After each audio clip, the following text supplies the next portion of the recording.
Yes, a very good evening, everybody. Nice to have you company wherever you're tuning in all around Australia or indeed the world as we launch into Tuesday night motorsport on the platform of the Gentlemen's Sim Racing Club Night 12 Week 10 of Term 1 of 2024 Grand Final Week. Up and away on the back of a superb evening of entertainment last night for the Play One Sim Gear Supercars and also Waste Options GT3. Some of us are still recovering from that final lap. We now launch into the Lobezy Racing up-and-comers. The three-race program from the Winton Motor Raceway in northeastern Victoria. A three-race format in three different cars. We tried this out last time we concluded a season, which was early December, or late November, actually. And we're trying it again here and now. Adam Lavis and Zach Caven with you in the central commentary position. Trent Lavis will no doubt drop in and out of race control throughout the course of the evening. Cars are on the grid lining up for this first race tonight, ladies and gentlemen. It's a 3-kilometre circuit. It is 12 turns. It's a goat track in some respects, but at least it'll be good when we get to the Formula 4s and the Toyotas a little bit later on. Adam Johnson leads this championship at the moment. Theoretically, 7 championship contenders here as we come into the final round. Adam Johnson, 596 plays. Jason Tierman, 578. Tim Watson, 557. Phil Butler, 553. Phil King, 550. Pete Natson, 526. Unfortunately, I don't think the great man's going to be with us on the grid tonight. And, of course, Luke Keamy, 519 points. And then, of course, we go beyond that to Tom Williams, Wayne Visser, and Adam Tice making up the top 10. So it's 30 minutes per race.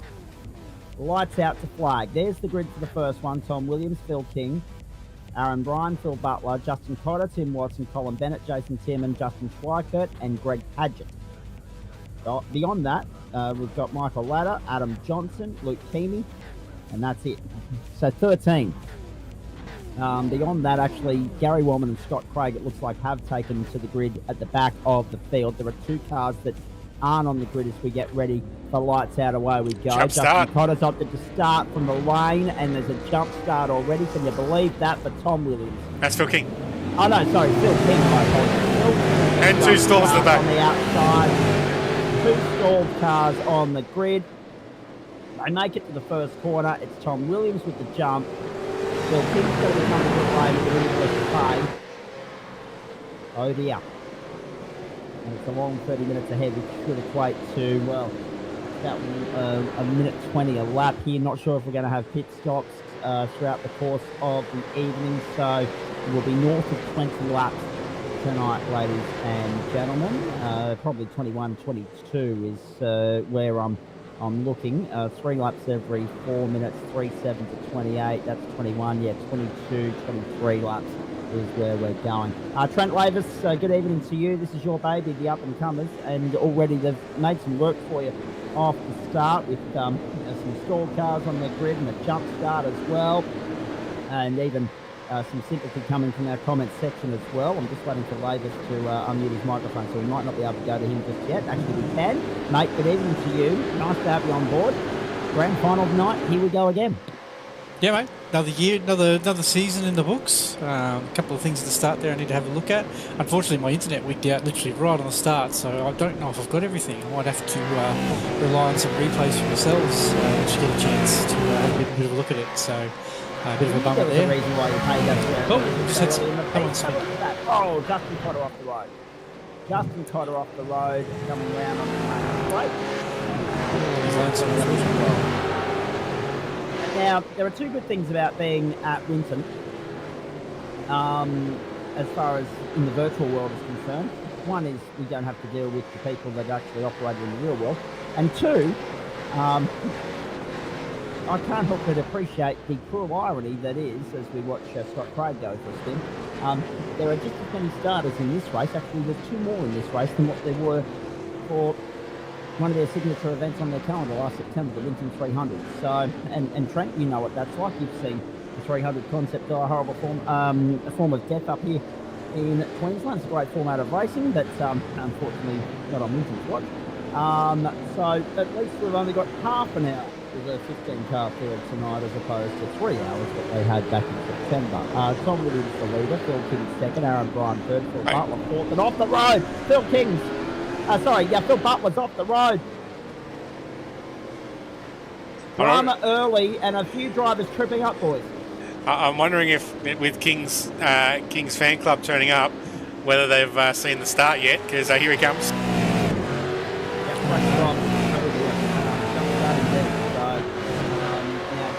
far as the championship is concerned, he was sitting 5th. Only 46 points off the pace coming into tonight. But that does not help him. There's an early candidate for car of the night as far as delivery is concerned. Have a look at that. Tim Watson. Very nicely done. Hark back to 1994 with the retro look that they brought to Bathurst, I think 2018. Very, very nice. Loving the old school liveries the boys are sporting tonight. Johnson jumps out as well. Around essentially. Yeah. Some great liveries. So King and Johnson jumped to start. Is that what you're saying? Yeah. Oh, no. And actually, it's interesting because King didn't actually just perform a drive-through; he performed a stop. He's not over his box. He's over the line. So King is going to have to come in again because if he stopped, it's not a stop and hold; it's a drive-through, isn't it? In this instance, if you jump to start. Yeah, normally. Depends on what iRacing. Maybe because he was so far forward, it may have gave him a stop and hold. Depends on what iRacing gave him. All right. Nonetheless, the screen here looks like he still might be sporting a black flag. And Phil King's down 13 spots. Thank you, Trent. So he might still be sporting a black flag. Keep an eye on that. If it comes to the 1 minute time by. Tom Williams, meanwhile, has opened up an extraordinary lead already. 3.4 seconds. Tom Williams 20.879. Oh boy. The fastest lap of the race for Aaron Bryan, who last night ran first in this taper. Well suited to these cars already. Oh, trouble! Greg Padgett straight into the side of Philip Butler. Not Padgett's finest hour. Back out he goes, and Phil King is back in the lane as well, so that confirms what I first thought. Well, we knew it was going to be an interesting night. We knew it was going to be a tough night. And there's a few blokes that have made it tougher for themselves from the outset. Trent, what have we got to look forward to tonight, mate? Obviously, the Toyota 86 in the Formula 4, but will there be any weather in those 2 servers? I'm not too sure, to be honest. I'll have to talk to whoever set up the servers, but he is hoping there might be a little bit of something on the horizon tonight. I hope so. Have you had a crack in the rain yet? Briefly, I haven't had a big run in yet, but in the real world, rain is my friend. I'm a big fan of it, so I'm keen to get in there and give it a go. So, yeah, looking forward to the opportunity. Butler on the inside at 11. To go down the inside and go to 7. Can't get it done. The Stone Cold car around the outside. And he's going to get gobbled up here as well from Justin Striker on the inside to turn 1. Well done. Tim Watson's up the road. So he's got Butler covered off. To cover the weather situation, I'll show you a quick look at the server settings. It looks like Benny Woods has set up the next race, which I believe is the 86s, to be dry quali, dry start of the race, and then rain to come in during the race. And then he's got the F4s to have a wet quali, but then it'll be a sort of a drying track for the race. What we like to see. Last night was fantastic from Spa. There's no doubt about that. So just recapping for those of you that are joining us for the first time, Greg Padgett copped a 15-second penalty. That's breaking news from Racing Club. And somewhat of a no-brainer for T. Davis and the crew there. But just quickly, if you're just joining us and wondering what the hell's going on, no, you're not seeing things. This is Tuesday Night Motorsport. It is night 2 of our enormous 4-night block of broadcasts. 4 consecutive nights. We're on the run here for grand final week, term 1 of 2024. Tomorrow night, of course, the 86ers. And I'm really looking forward to it, quite frankly, into the GT4s. That's all coming away 7:30 Eastern Daylight Time. Daniel Correa will do a driver change with Adam Lavis and take the direction helm and production helm for that one. And he'll do the same on Thursday night when we bring you Carrera Cup Porsches and also Formula V. Adam. And just to keep your taste buds nice and moist for the GT4s, the championship battle is down to Trent and see where to go. I know, that's the only reason I signed up, actually, to come back and do 4 nights on the hop this week. T. Lavis and see where to go. It will be on like donkey. It'll be fantastic. T. Lavis, since we've got you here. Oh, no trouble! Phil Butler's gone round in the middle of cleavage. In the middle of cleavage, Phil Butler's gone round. And if you're wondering why, turn 7, 8, and 9 is referred to around here as cleavage, just look at the shape of it. Down the inside, he got help. He got help. And now Luke Keamy's off the road as well.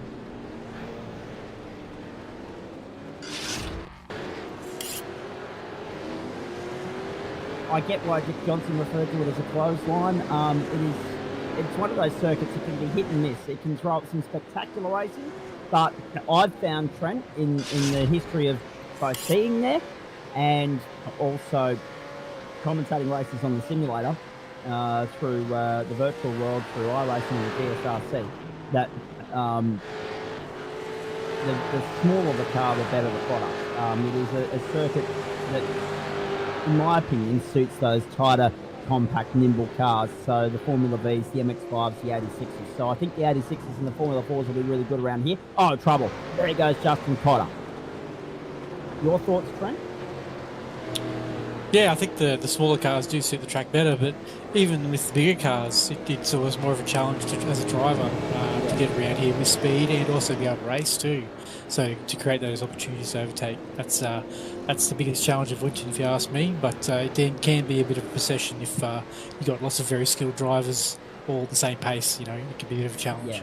And I must admit, at longer form races like the 300, when it's got a big field, and I'm old enough to remember when it had a big field and people wanted to go and run it, they do produce good races as well because you've got so many different variables attached to them.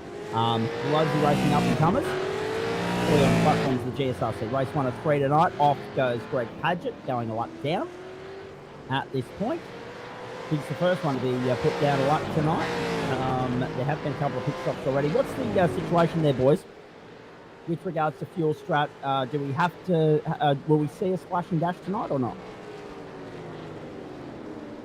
I'm not too sure. Jumped in well, late. Sorry.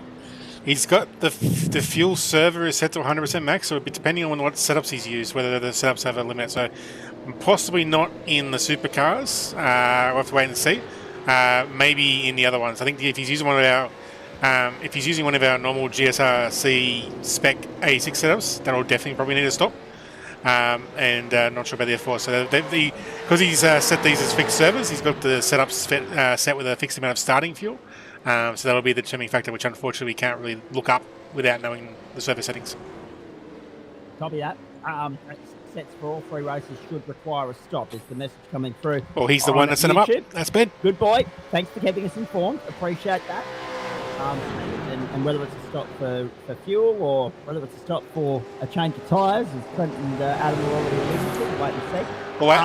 So Josh Duno, sorry, go Adam. As Favell let us in on last night, anything over 8 litres, chuck some tyres on it. Exactly. In these cars at least anyway. Yep. Now, I was kind enough to adjust the F4 set to have tyres, wet tyres as well. I like that. That's very kind of you, sir. Now, Josh Duno's wished everybody the best of luck tonight. Pete Matson, mate, nice to have you. Whoa, trouble! Into the wall! Tom Williams. Oh, how did he miss the tyre wall? From the lead as well. Whoa. Tom Williams drops out of the lead. Aaron Bryan goes to the lead, and the margin's 2.2 seconds. How did he miss this tyre wall on the inside of 8? Have a look at this. 1, 2. See you later, drift work. Oh, very nice. He got lucky there. Good car control to keep himself out of the tree. Now, I just want to go back. Pete Matson, wish everybody luck tonight. We're wishing you the best as well, Pete. We know that you're not on in the cockpit on the server tonight, and that's rather unfortunate considering you were one of the guys in championship contention. We know that you're looking after yourself, though, mate, and we wish you the best of luck, and we hope to see you back on deck real soon, and I mean that so sincerely. 7.5 minutes to go here. We are heading for, as I said, about 21 laps in 29 and a half minutes, so that'll be, we should go, no, hang on, 3 laps every 4 minutes, so 3, 7 to 21, 3, 7 towards 28 minutes, 21 laps, so 22, 23, unless the stop provides us with enough time lost to reel that back to 22 laps, so we're looking at 22, 23, and the stop transit time will be a big indicator as to whether it is 23 or 22, and we'll get clarification on that real soon. 16 and a half minutes to go. We've had only Phil King, Greg Padgett and Adam Johnson transit the lane thus far. Justin Cotter too. But Cotter was there for about 1:54, so Cotter's already out of place for attention. In fact, Cotter's just parked up, so forget I was even talking about that. Cotter's parked up. Padgett and Johnson are a lap down. And Aaron Bryan leads this race by 2 seconds. Aaron's Jason Timon in the retro FPR inspired livery finds his way onto the dirt on the exit of turn 10, 11 and 12. Overtaking opportunities around here, particularly in these cars, few and far between, boys.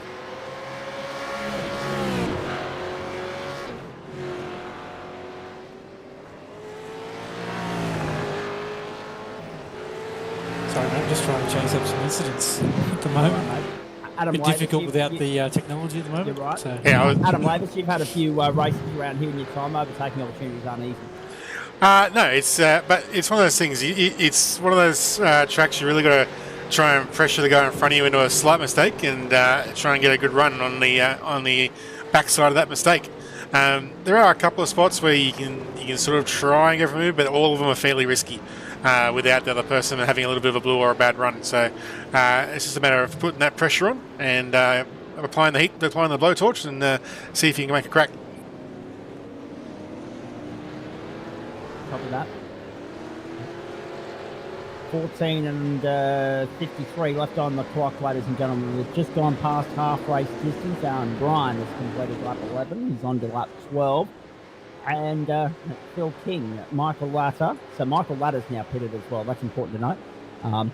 What's going to be interesting here is the boys that have stopped early. So particularly Phil King with that top up that he picked up, and 15-second penalty out for 10-second penalty for Philip Butler for contact on Luke King.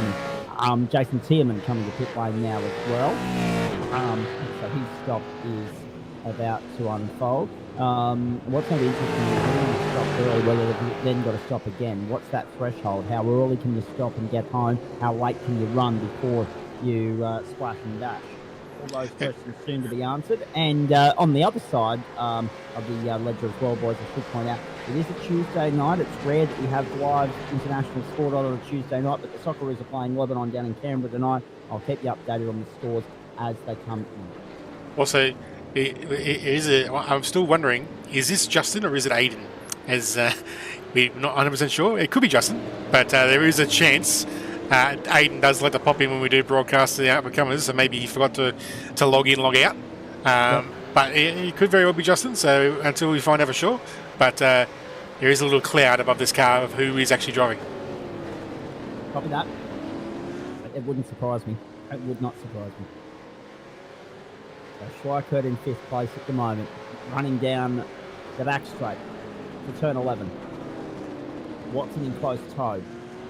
Closest battle on the racetrack at the moment, and Watson the lines there, coming round onto the main straight. Brian the leader by 1.9 seconds over Tom Williams, trying to undo the error from earlier. Greg Padgett just having an off-track excursion and getting back on, and now got to 14th. Adam Johnson moves up to 13th. Some of these guys will be very happy to see the back of the Supercar, I get the feeling. Yours truly included, quite frankly. Jason Tierman has pitted and got back out there into 9th place, and his stop time was 9.13 seconds. So Brian, Williams, Bennett, Wellman, and Schweikert at the moment, the top 5. Biggest move so far, Gary Wellman up 11 spots, and up 5, and Scott Craig up 6. Trent Lavis, the non-starter, of course, but he's in the service field for race control purposes, and he's preparing for tomorrow night in the GT4 finale. We can't wait to have a chat to him and CW about that tomorrow night. Once it is done and the champion is known. It's Justin. We're getting Aiden Schweikert's revealed the identity of the Schweikert that's behind the wheel tonight. It is Justin. Thank you. It is actually good. I mean, I haven't seen Justin in the service for a while, so it's good to see him on track. Welcome back, Justin. Agreed. Come one, come all, as they say. Jason Tierman off the road momentarily and getting back on. So this is the battle here. Phil King all over the back of Tierman at the moment. Following him through cleavage. Getting out of there, running down towards turn 10.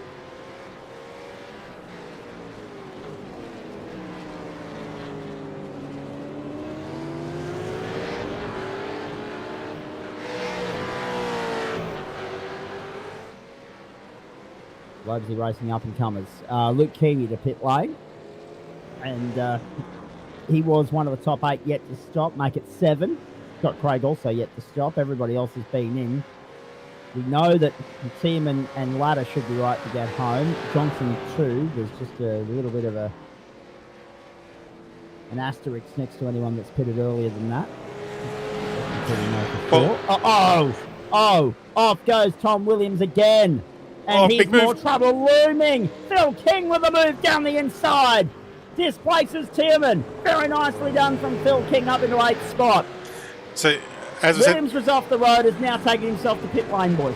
So, just remember, Zach, so with the servers being fixed sets and fuel limited by the setup and not the actual server, they can stop on lap 1 and fuel to get home because they have a big enough tank size. As long as they do the right calculation and put enough fuel in, they can make it home pitting on the lap 1. Okay, copy that. Thank you.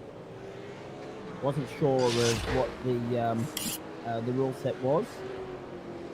Tom Williams, this was his off-track moment, and he thought, you know what? Since I'm that far off, I may as well just take myself in anyway. Oh, he just overshot the pit lane.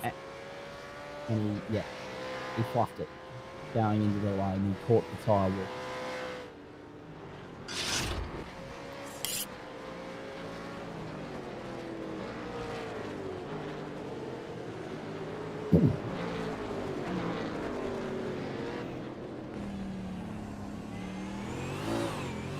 Oh, jeez. Justin standing on the gas board. Very on the gas indeed. 5 minutes gone in Canberra. Australia leading Lebanon 1-0 in soccer. That is a FIFA World Cup qualifier for 2026. Leaders in. Aaron Bryan to pit lane at the end of lap 15, and we have 9 minutes on the clock. So 15 gone, 9 minutes, 10 to go. For mine, that's good enough at this stage for another, 6, 7 laps. As they come back out. Out goes Bryan. 8:52 on the clock. There he is. To turn 1. Nearly overshot the corner. So Bryan comes through. So just reassessing there. Yeah, 22 is the number that we're going to hit here. 10.72 the stop time for Bryan.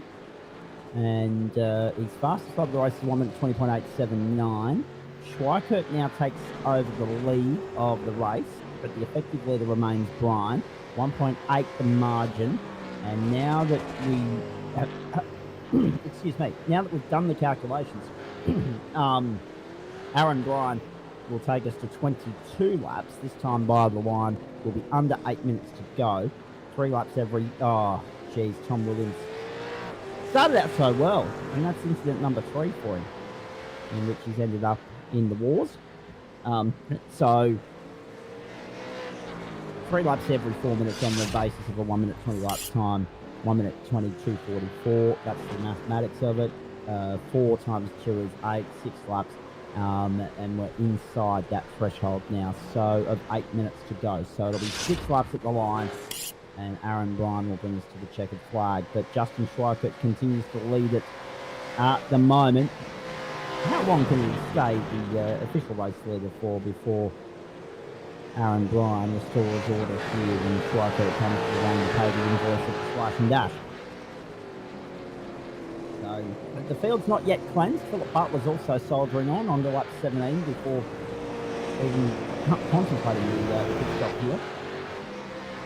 And we've got 7 minutes left on the clock. Bryan's all over the back of Schweikert. Happy to sit there at the moment. He's got 17 seconds over the next best on the racetrack.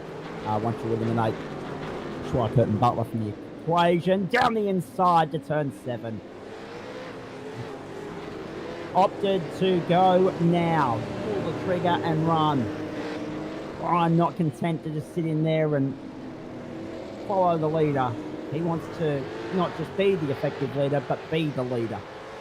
And he is just that at the moment with 5 laps to go. So the interesting thing tonight with the order that Benny's chosen the cars, generally in most seasons they've gone sort of from the slowest / easiest car to the hardest car. But tonight they've sort of gone a little bit different, gone from the big burly V8 with lots of power and needs for he's done the same thing. Schweikert's done the same thing. Lots of throttle control and very tricky on the brakes. Then we go to probably the easier car, just more of a sort of a road-based car with the 86, and then we go to a sort of a semi-underpowered but high downforce open wheeler car. So all 3 different disciplines, very different. So it's going to be interesting to see who can capitalise over all 3 races. And a 30-minute race in the Toyota 86 as well. Normally the longest they go on a Wednesday night is 25. So that will be interesting. So Phil Butler's still going around. He hasn't pitted yet. He's getting some good life out of this tank. Some very good life. And surely he's not contemplating a 0 stop. Well, the thing is, what might catch Benny out, unless Benny's specifically done tyre fuel numbers for this track, is this track is a very, very fuel efficient track just in its nature. Yeah.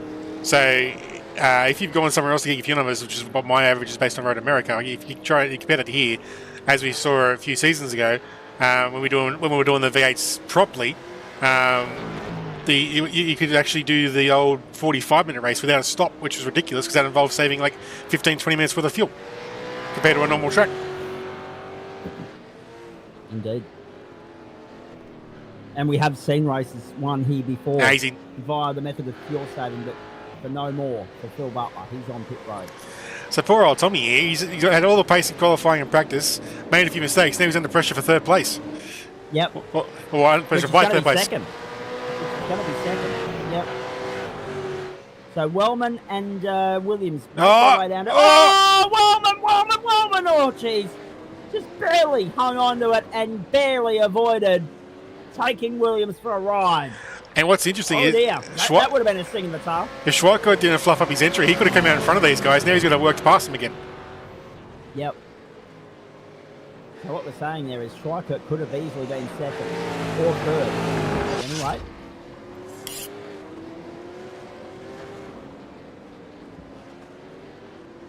So there you go. Oh, Phil King around from a jump start to a spin at 11. Benny's just pointed out to bang on because the sets were done on Road America. He's used the same track as me. 18 minutes of running. Yep. So there you go. So Road America and Winton, two completely different beasts. In fact, I prefer Road America, to be honest. Well, it's just because this whole middle sector, you never full throttle. You're always just sort of either off throttle or modulating the throttle. So you just half the track, you're just cruising. Indeed. And then you can lift and coast in the other corners and extend that to like only being like a 40% on throttle track. Yep. It's going well to the left-hander. So Wellman's got a second deficit to Williams. Over and under? No, not quite. And Butler couldn't quite get by Watson. And Schweikart's only a second and a half away from Wellman.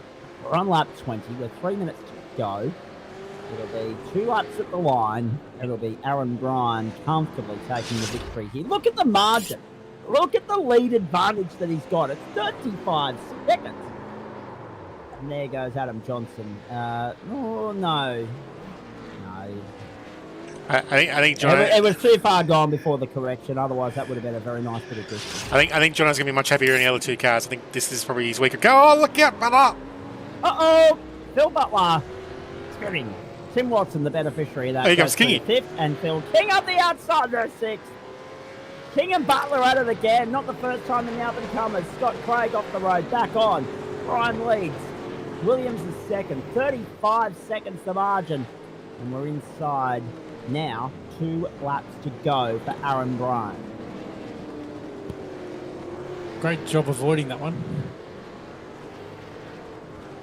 Trent should probably ask you at this point, from a race control standpoint, what have you made of the last 30 minutes, mate? Yeah, it's been pretty good so far. Nothing too much to go on about, but yeah, keen to see how the next couple of races go. The guys have been pretty clean, just lots of little silly mistakes that are catching them out at the moment. So we'll see how we go. End of the race, only a couple of minutes left, a couple laps left. But this is probably probably in some aspects the trickiest car they're going to drive, trying to race and battle each other. The other cars have got a bit more grip and a little bit more forgiving, but they also have different quirks as well. So the racing should be a bit more sort of door to door in the next few races. But the guys are definitely trying. I just wanted to throw it up there and see what they can do. Just sometimes the little brake lock-ups and the little throttle light-ups are just catching them out a bit. The final minute of play, and very soon Aaron Bryan will see the white flag. The margin now out to 36 seconds. He's in a league of his own here. Just imagine, actually, that is a very good point from Sarah. And great to have Team King tuning in right around Australia tonight. Just about every member of the King family has got a monitor on the GSRC broadcast tonight. Well done to you. We know you're going to be here for the next 3 hours. We know you're going to enjoy yourself. What's on? Oh, here we go, up the outside. Wellman on Williams, pull it up, no! Williams survives the scare. Up to 6 from 15th on the grid for Kinging, make it 7th now. But here's the point. How good would he have been going if he didn't have 2 unscheduled, unplanned runs down pit lane? He's in again. Yep. Oh, just and Schweikart as well. Just thinking. So Schweikart and King are on pit road, and we're none the wiser as to why. And that ruins everything we were just saying about their run. I think Schweikert and King on pit lane. I think King's out King in the tail. because he's really slow in this pit lane. He's dry. Oh dear. So Justin Schweikert's run out of fuel. And at the front, no one's catching Aaron Bryan onto the main straight. Oh, hang on. He's back. What the hell's going on there? There he is. Blinky Bill for a moment. And everybody's heart in the mouth. Checkered flag in the air at Winton. Aaron Bryan gets the job done after 22 laps of racing. The clock expires at the end of 30 minutes. Aaron Bryan clinical, winning by 38 seconds. Gary Wellman will be third. Tom Williams will bring it home in second. Not a bad recovery in the end, given how it started. Gary Wellman third, up 12 spots, best performer of the night. Most improved mover through the field. Tim Watson fourth and Phil Butler in fifth. Jason Tierman was sixth. Colin Bennett, Michael Ladder, Phil King, Adam Johnson. Oh, top of the screen. It's on for fourth place. Padgett. Have a look at this. Have a look at this. The drag race to the line. Last turn. Checkered flag. Tim Watson and Phil Butler. Watson's got it. Watson's got it. You're not outrunning him there. Adam Johnson was 10th. And in the end, he finished a lap down. Justin Schweikert, Greg Padgett retired on... Justin Schweikert retired on pit lane. Phil King's got back out there. Will finish 9th, which still from 15th isn't bad. And Scott Craig finishes 2 laps down. Luke Keamy, non-classified retirement, and so too Justin Cotter. So Keamy and Cotter done for the night. But the good thing about the up-and-comers, boys, is just because they've disconnected from this room, they've seen themselves out, exit stage right.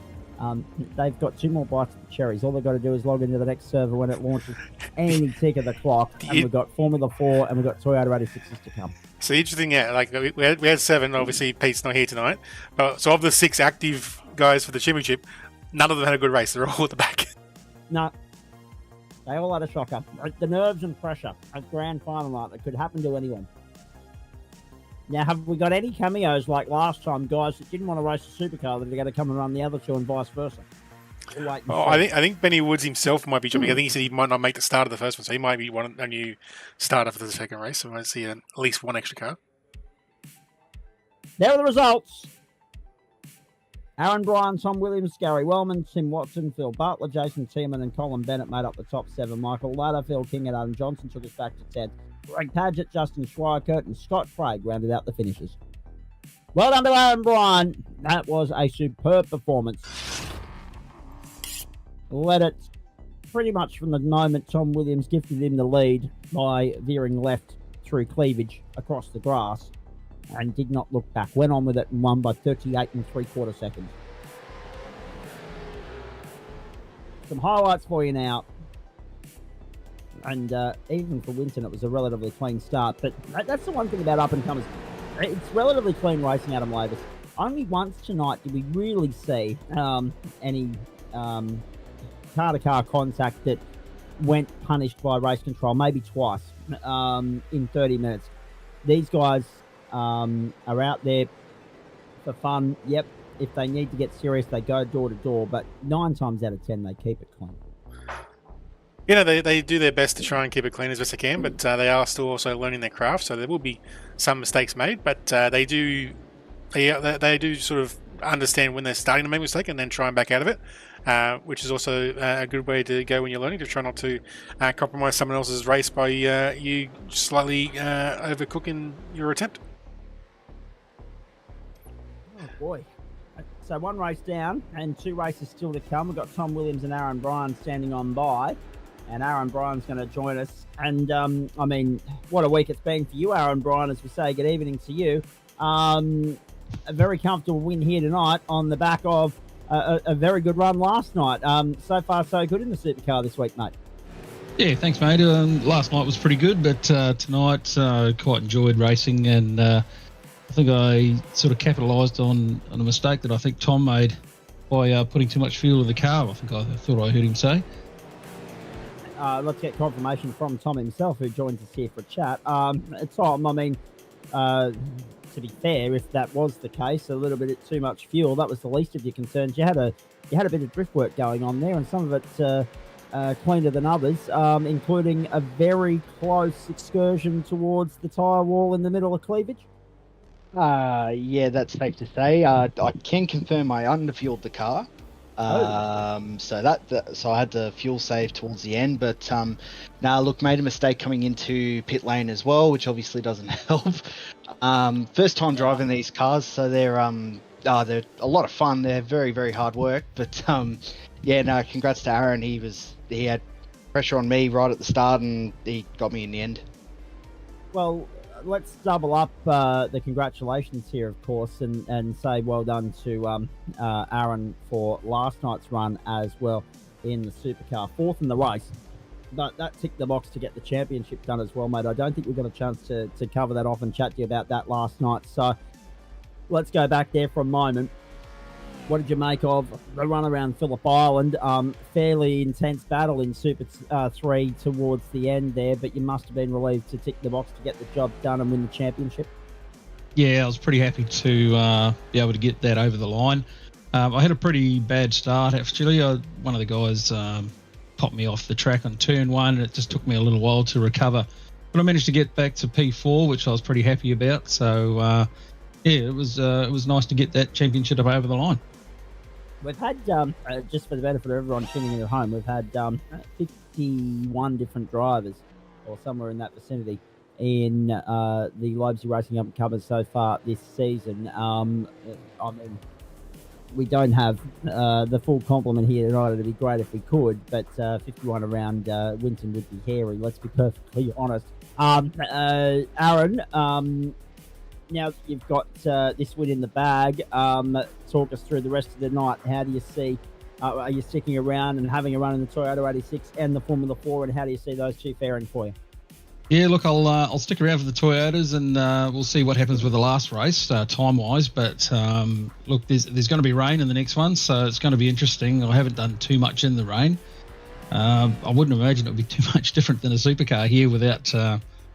with the tyres that are pretty much bald after you've absolutely rattled the hell out of them. So we'll see how we go. Why are we talking time constraints with the third race, mate? Is there work commitments or something? Yeah, something along those lines, mate. Yeah. So family commitments and things like that. But I'll see if I can do the last race at least. That would be good if I can do that. I was going to say, family commitments, that's fine. Work commitments, all good. Disdain for the Formula 4, I would have also accepted it as an answer as well. But no, when you talk about the rain server, it reinvents the wheel in iRacing circles. I'm seeing here, it says hometown, that beautiful part of the world known as Bathurst. You'd be used to rain around there. Yeah, I actually live in Melbourne, but I'm used to rain down here as well. Yeah, exactly. Yeah. Yeah, but look, I think everybody's sort of been waiting for this in the servers for rain. I think it's going to take a little while to adjust on what we actually need to do and figure out how the race strategies are going to go. But it'll be interesting to see how it goes tonight. Indeed, it will be. Let's come back and get some more comments from you a little bit later on, mate. So with regards to, I mean, we've got another race still to come, and then, of course, we'll have a chat to our champions at the end of Formula 4 as well. But a good start, a clinical performance, and you probably couldn't have believed your luck that you won by as big a margin as you did. Was it a little bit lonely out there towards the end? Look, it sort of was, but, I was quite surprised at the gap that was there, but I didn't realise that Tom had actually underfueled the car. I heard somebody say they'd gone up to about 112 litres, and I thought that was Tom. But yeah, no, it was all right. It was pretty good. I quite enjoyed that race. Winton as a circuit, where does it rate as amongst your favourites or least favourites on this platform? I don't mind it. It's pretty technical, and there's some of the turns there are quite sharp. You don't realise how sharp they are until you've carried a bit too much speed in it and you're in the kiddie litter. But I quite enjoy it, and I rate it pretty highly on this track. Interesting. I can't say that I do, but I hope you'll be proven wrong by the Formula 4 and the Toyota at least. Hey, mate, thanks for stopping on by to have a chat to us. Well done again on the championship last night and the emphatic race victory first up tonight. Go well. Good. Thanks very much. Cheers. Just sticking with you now, Tom. Talk us through the moments of the night that was. I mean, obviously a good run to take pole position, but you've got to avoid trying to make mistakes around here. Unfortunately, there were just 2 or 3 of them for you in this race, and that cost you. But also, underfueling meant that you hamstrung yourself and you had to try and save some juice to get the way to the finish line without an extra transit down the line. Yeah, basically, yeah. Like to sort of chime in on the conversation with Aaron earlier, it's certainly not one of my favourite tracks. It's definitely my local track on just down the road in Albury. So I've been here a couple of times and it just feels a lot tighter and a lot, the corners are just a lot sharper than you expect. So that, as well as, trying to control these big V8s is another thing. Underfueling the car, that certainly doesn't help, and making mistakes also doesn't help win races either. But, look, I mean, it was me first go in one of these, and I thoroughly enjoyed the experience, and I know I've certainly learnt a lot, so hopefully won't be making those mistakes again. When you say first go in one of these, there'd be a lot of people that'd be like, hang on, what? Because normally, 9 times out of 10, you ask an Aussie iRacer which car they try first up, and everyone says, oh, the supercar. So talk us through the challenges of learning the car on one of the, as Aaron alluded to a moment ago, one of the more technical circuits we've got. I started with GT3 and sort of stuck with it. That was my first car, and I thoroughly enjoy the F4s as well. So there are a fair few new cars that I've sort of branched out to have a go at. Supercars is obviously another one. It's just the being gentle on the throttle. I think I'm quite normally very happy on the throttle, so trying to control that's a bit. Otherwise, you'll end up facing the wrong way, as many of you saw.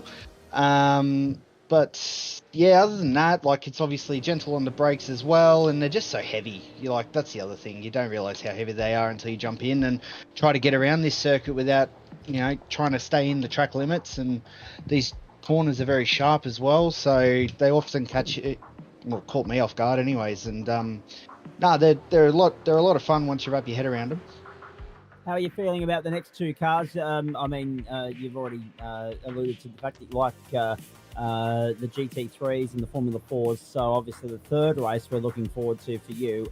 What about the Toyotas, and what about the threat of rain over the next couple of races as well? Look, Toyota is... I haven't really had too much of a go in it, to be honest, apart from these lobbies, so they're a lot of fun as well, but they're certainly not something I'm used to driving. Obviously F4... I quite enjoy having a go at them, and rain, well, I mean, rain is rain, really. You either love it or you hate it. I'm yet to figure out what I prefer, but no, I think it's going to be a lot of fun here, especially Winton being such a technical circuit. All right, very nicely done, mate. We'll leave you to it for the moment. We're only about 20 minutes or so away from the start of that second race, so we're looking forward to that. Go well in qualifying, and we'll catch up at the end of race 2. Awesome. Thanks, gents. Thanks for having me.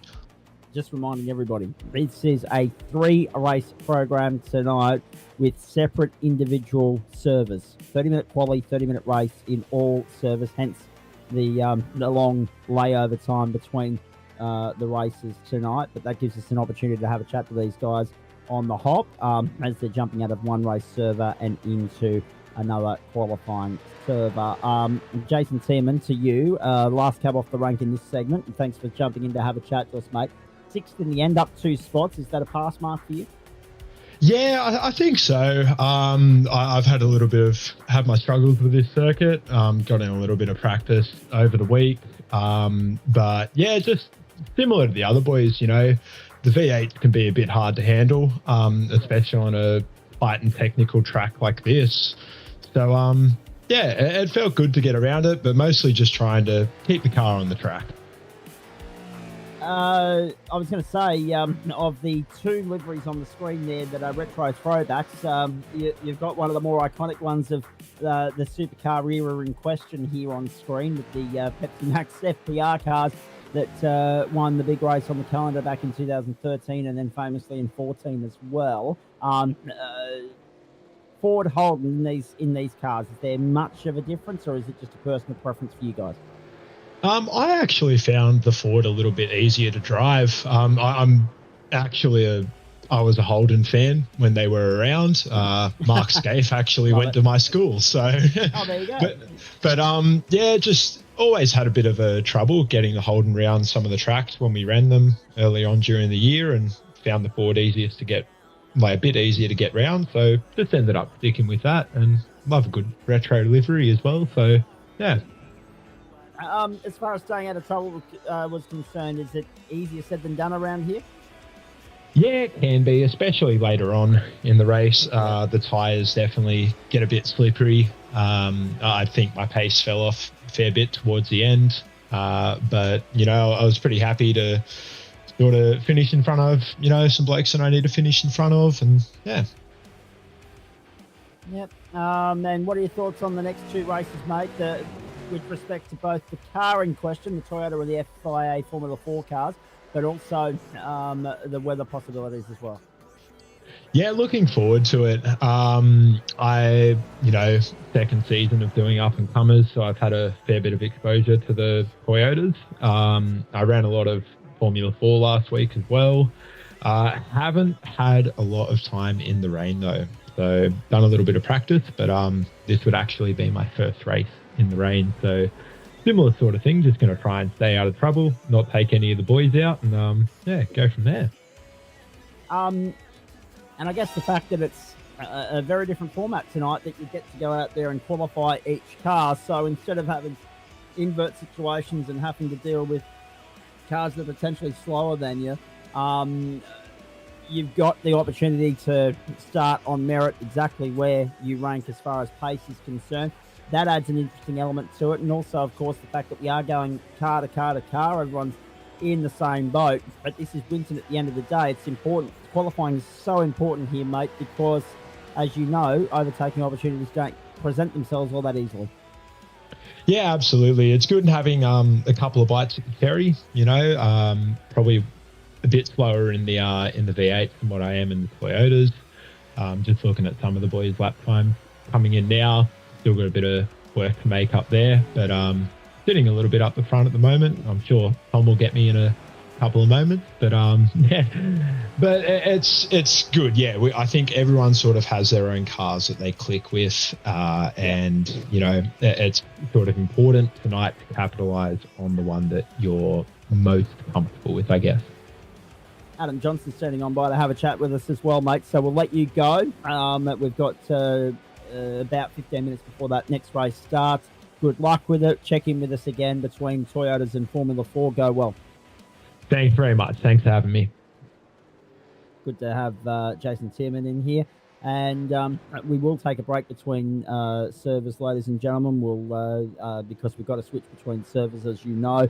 So a brief intermission coming up in just a moment before we bring you race 2 of this 3-race program tonight. Don't forget, tomorrow night, at Toyotas and GT4, that'll be an absolute belter. And then Thursday night, Formula V at the Island. Need I say any more? There should be 1,000 on the grid for that. And then, of course, the Porsches from Interlagos. In the meantime, Adam Johnson, I'm a little bit worried about you because you slip and slide enough in the dry, and yet there's the threat of rain coming in the next couple of races. Are you nervous?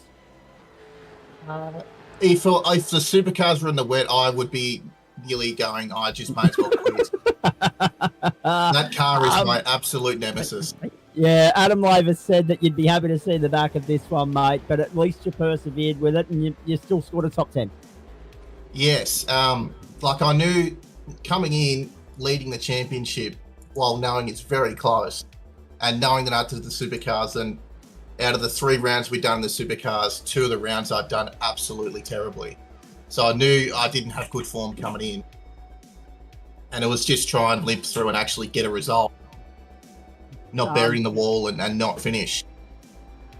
Does this serve you well, the fact that you've been able to get through, you've been able to finish? Does this serve you well for the next 2 races, mate? I think it will, but you never really know. I haven't done these cars in the rain. I've done other cars in the rain and stuff. I did the 12-hour and stuff, and I did GT3 last night. But it's going to be depending on how everyone handles the rain, I think, is going to be the key. And I think I'll equip myself well, but until you get into it, you never really know. Now, yeah, well, that's exactly right. Just give me a quick rundown of last night's Spa. The rain We were covering the pro split, of course. It increasingly got worse towards the end. We're told that the AM split was dealt an absolute deluge. How much of a challenge was it? How did you enjoy it? Oh, I thought it was great. My the iRacing spotter kept telling me it's going to lighten up soon. It's going to lighten up. So I was hopeful, and it never did. So I stayed out on slicks for like 2 or 3 laps past everyone else. So I ended up getting the lead, but I got past before I hit the pits. And it put myself back in 16th or 18th, which is really where I should have been anyway. But I was happy that I finished. But I was going well. But then by the end of it, when it was starting to get heavier, I started failing with my ability, and I got a couple of drive-throughs at the end, which is unfortunate. We did see a couple of people tripped up with drive-throughs throughout the course of the night, even though with the wet weather, we did have a little bit of leniency on the incident point limit, but some people still managed to find it. Quickly, give me your thoughts on the Toyota 86 and the Formula 4. Which of those is your favourite, mate? And also, give me your thoughts on Winton as a grand final venue. Is this a circuit you like or not? Well, first up with the track, it's different. I have done very little racing on this, so I'm getting into the practice for the server for the supercars was a bit eye-opening trying to get the car around. But with the track, it's short and sharp, so it's not my perfect track. Getting the power on the ground is not the easiest thing I'm great at. A bit more of a flowing high-speed corner. I don't know if I'm any quicker about it, but I feel better at it.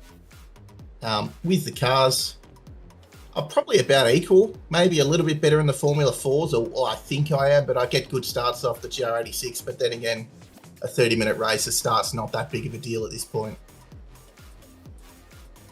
All right, mate, we're going to wish you well for races 2 and 3. Thanks for coming in to have a chat with us, and thanks for being a good sport about it.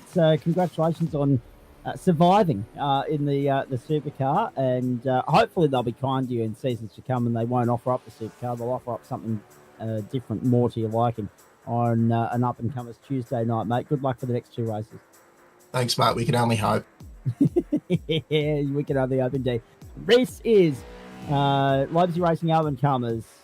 Round 10, grand final night. That was race 1 under wraps there, of course, done and dusted, over and done with, and it was in favour of Aaron Bryan over Tom Williams and Gary Wellman. This is night 2 of week 10 of term 1 of 2024 grand final week. Yep, we're not just tripling up, but quadrupling up this week. 4 consecutive nights of broadcast to showcase the best of the best on grand final week in term 1 of 2024, and it's all made possible thanks to Lobezy Racing, M-Wave Australia and Flash Graphics, as well as the good friends of ours from Waste Options, Clayton Cider, and of course, Player One Sim Gear. Great to have you along for the ride. Toyota 86's Formula 4 still to come. Grand final night number 2. The third of 7 grand finals that we are bringing you across our servers this week. There is another one to come. Reminder, if you are looking for GT1, if you're a member of the Civil War Brigade and contesting that championship, your grand final is this time next week.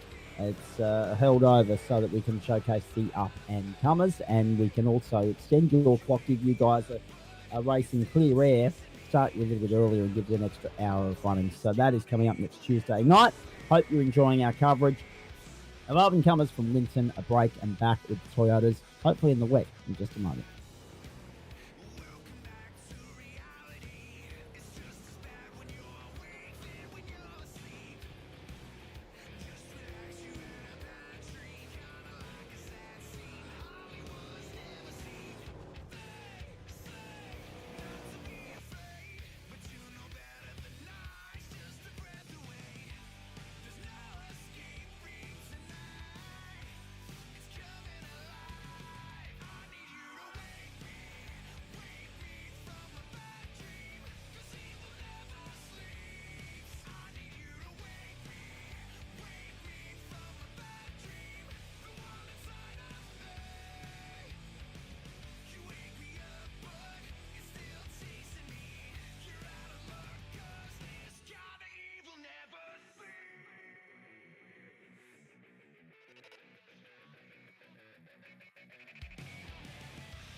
Same recipe as before, ladies and gentlemen. Winton's the venue, 30 minutes on the agenda as far as our race time is concerned, but it's a completely different car. We go from the Supercar to the Toyota 86, leg 2 of round 10 of grand final week for the Lobezy Racing Up-and-Comers Series, and this multi-race format, multi-server format, keeping everybody on the edge of their seat and on their toes. There's no doubt about that. Zach Caban alongside Adam Lavis. Greg Heaney's dropped on by to have a chat to us as well. We'll get to him in just a moment. Nice to have you along for the ride. Primetime Tuesday Night Motorsport on the platforms of the Gentlemen's Sim Racing Club, the last Tuesday of March, and of course the last Tuesday of the term. It is, can you believe, a quarter of the year is going to have been gone, come and went by the time we finish Sunday. Just extraordinary how quickly this year is unfolding.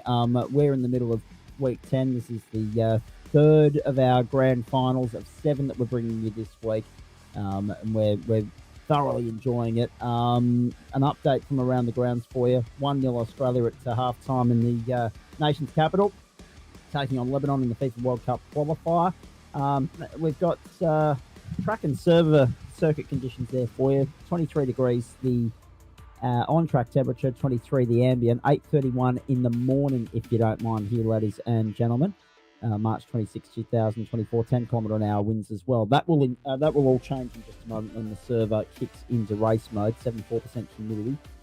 It is a 3-kilometre circuit, clockwise direction, 12 turns, and it's best known for its location. It's in Kelly Country, Benalla, northeastern Victoria. About a 7-hour run from where I used to live in Bathurst, provided that you run the gauntlet and don't bump into any cops. And I say that knowing full well that I wasn't the driver on any of those occasions, because I didn't get my licence until I moved up to the allegedly Sunshine State. And I say allegedly because it's been absolutely bucketing down the last 2 days up here. Aaron Bryan and Tom Williams. Well, so the more things change, the more they stay the same. The 1 and 2 pass the line in the Supercars, the 1 and 2 on the grid in the Toyotas.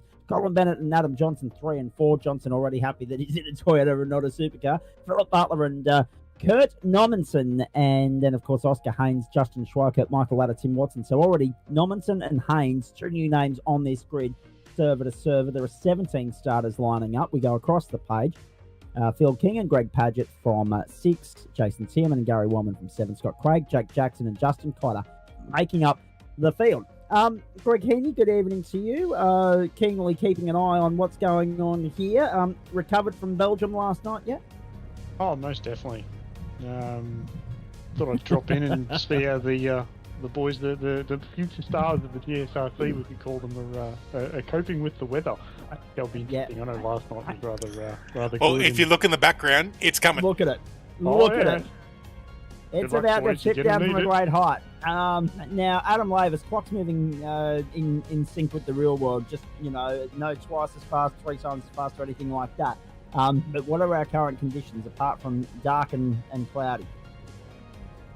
It looks like it's absolutely about to unload. It's 8:41 in the morning, so that changed very quickly. It was perfectly fine and blue about 10 minutes ago, server time. And there it is. It is on its way.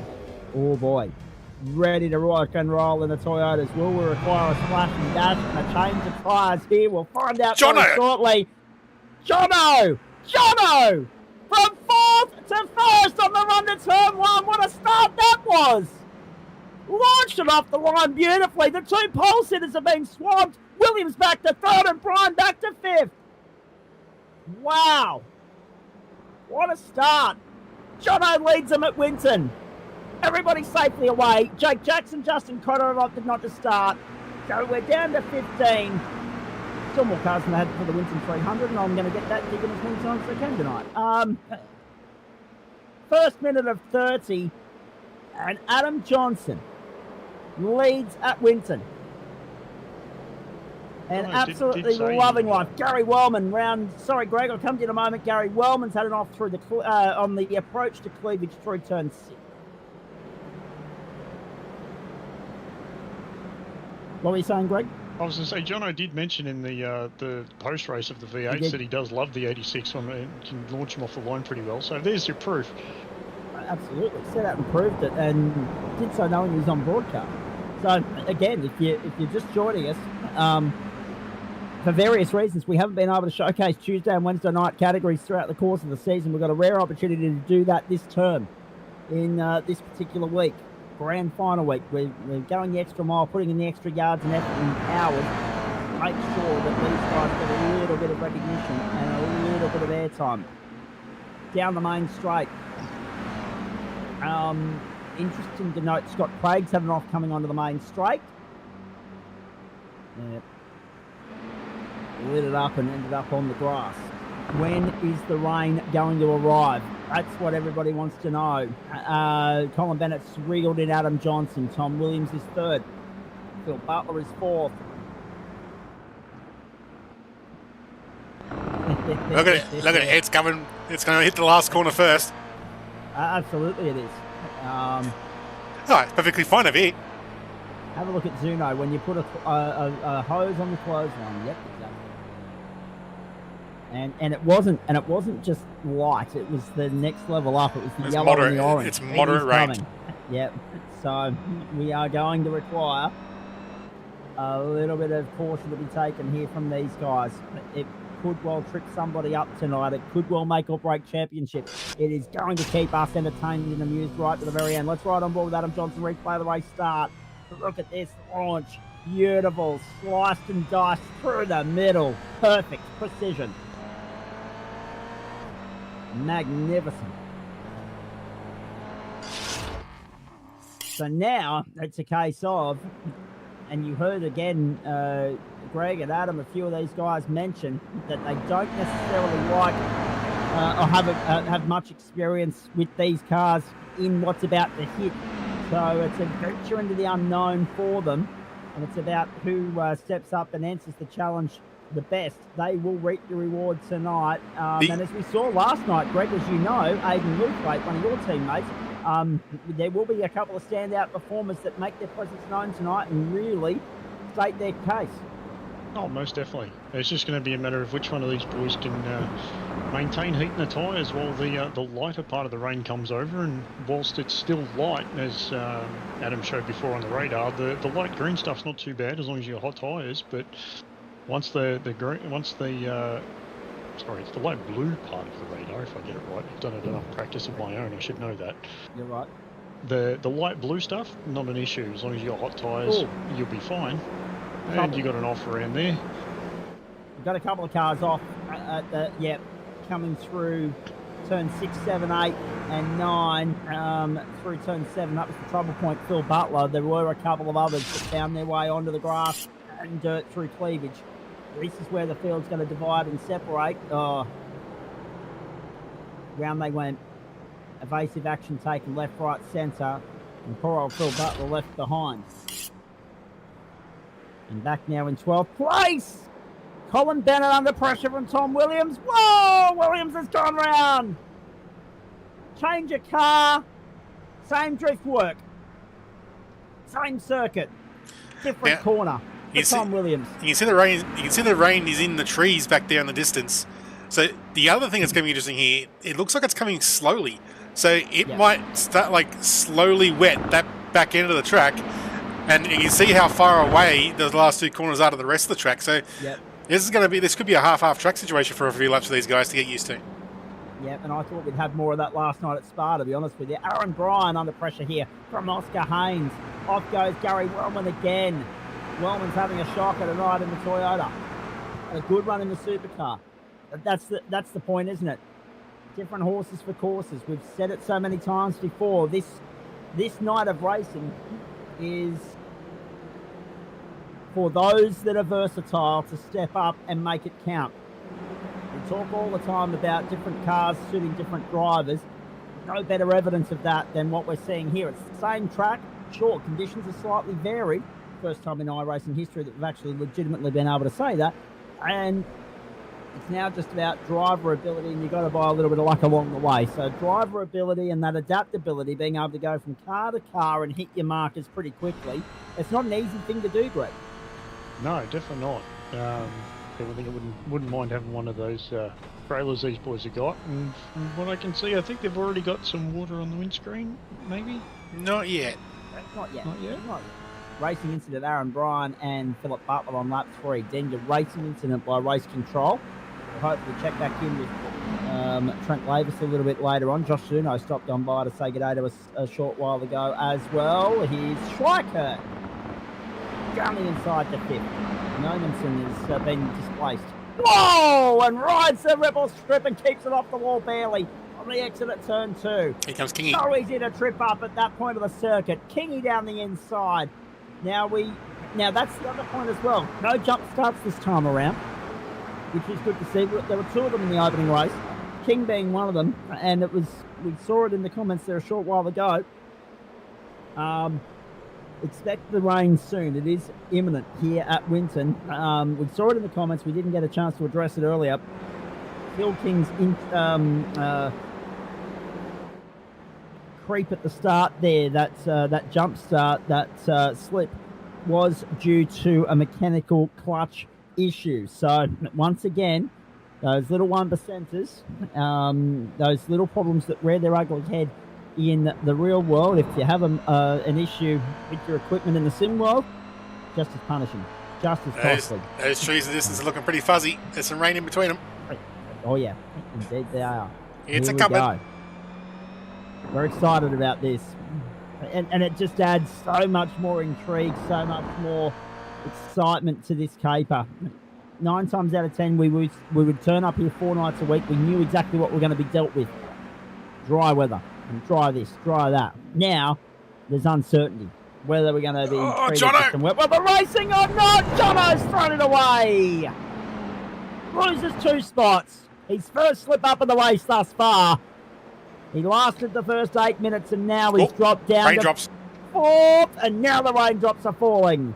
Rain has arrived at Winton. Here we go. This evens out the contest, and it reinvents the wheel. This makes it a completely different ball game, and it's not just little bits of rain. Have a look at already got spray. Have a look at the spray already. Off these 2 race cars. Jono under pressure here. Loses a spot down the inside. We'll get it back on the outside. Now you're going to have to be careful about ripple strips and race line as well, because the grip is actually going to go to the marbles. Schweikert capitalising early on this with Johnson. Haynes on the outside. And in behind them is Nomenson and also Watson. So interestingly, he got the bottom left corner first, not the far right corner. So they'll be coming into some rain in this end of the track, I believe. So as we see the spray start kicking up from the tyres, we go down here. Here it comes. We'll have Trent Lavis with us in just a moment as well down the inside. That's Haynes. Oh, they're all pulling the trigger so soon. They're all pitting. They're all dodging the bullet and coming to pit lane now. No one's gambling. The only one that went last time by was Tom Williams. And Phil King. He pulled it spot on. Oh boy. So Nomenson and King go on. Everybody else bites the bullet and pulls the trigger now. Now, the thing is, like with the 86s, it is a very long stop of tyres because they do each one individually. So these are going to be very long for these guys. But yeah, it depends how hard this rain is for these guys out front. Whether they can, this is too late or they lose time. Which, given how slow Kingy's going now, they may have made a mistake. Also affects the lap counter as well, boys. We won't get to about that 20-lap marker that we might have been anticipating. A bold move from Kingy to go an extra lap may be the wrong call. We'll find out. Michael Ladder also went on for an extra lap as well. Everybody else on pit road for upwards of half a minute. However, the other thing, which annoyingly we haven't got a graphic that tells us yet, whether they already started on the wet weather tyres is another thing.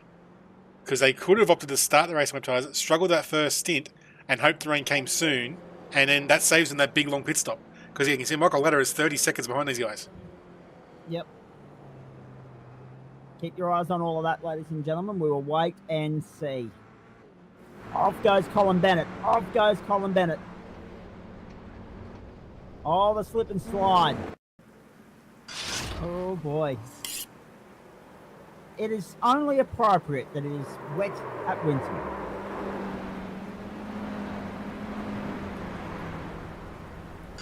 Greg Paget off the ride now at the moment as well, and we've got Colin Bennett there in 3rd. Go for it, boys. That's the other thing these boys are going to have to get used to. Jumping out on a wet track on cold tires, cold wet tires, they're sketchy for at least two or three laps.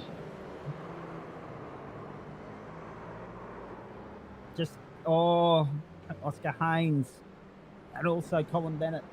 Exactly what Greg Heaney was talking about there. So And in come Nomenson and King. So they definitely didn't start on the wets. So this may be a bit of a extra pain for them. Could be indeed.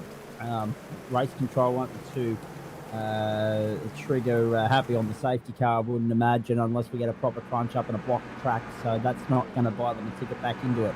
At this point, 7 laps gone. Michael Ladder continuing on. Maybe he did go with the wets first up. We'll wait and see. Trent Lavis has been dropping in and out of the commentary box. We'll have a chat with him as soon as he is here for more than half a minute. There goes Michael Ladder.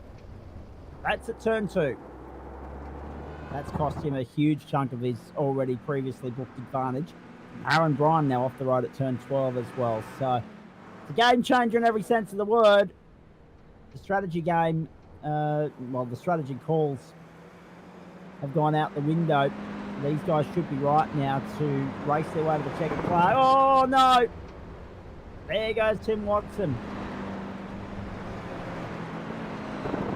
It's just so sketchy and treacherous out there. Trent Lavis, welcome into you. It's exciting for us to watch in the commentary box. These guys, no doubt, will be slowly getting frustrated by this. Oh, no doubt at all. But unfortunately, I've been kicked out of the sim for the last 5 minutes, so I've missed all of the action. I've had a systems fault, so just at the good point of the race too. So hopefully the guys are behaving themselves. You'll be able to watch on from here for the moment as long as you need to, my friend. Whoa, jeez. They're side by side. And have a look at this around the outside. Oscar Haynes, why not? He is doing the go-kart racing. Everyone else is still on the racing line. He's taking the wet line. He knows what's up. He's finding all the grip. The drift work. He goes, very nicely done. That's how you do it. Yeah, stay off that polished line and use the rough stuff. Our race times have dropped down to about 1 minute 44, just by the by, gentlemen. So keep an eye on that. It's going to be very slow and steady for the next short while. Harry Anastakis chiming in on conversations as well. Phil King has now, where's Phil dropped to? Down to 7th. So just in the order. On Paz's comment, with the 86s, is that you can't change the bias in them because apparently they have an automatic bias system in them. So it always says 50% on the settings, but yeah, apparently it automatically adjusts itself. Yeah, so Toyotas have a very advanced ABS system that's utilised. So in real life, that's how they kept them. So that's what it's like in the sim as well. Hey, well done, Adam Johnson, still holding down second spot, which is the effective lead if Michael Ladder does have to come to pit lane. But Ladder's still got, currently, would you believe this, 14 seconds up his sleeve. Times have dropped to about 1 minute 50.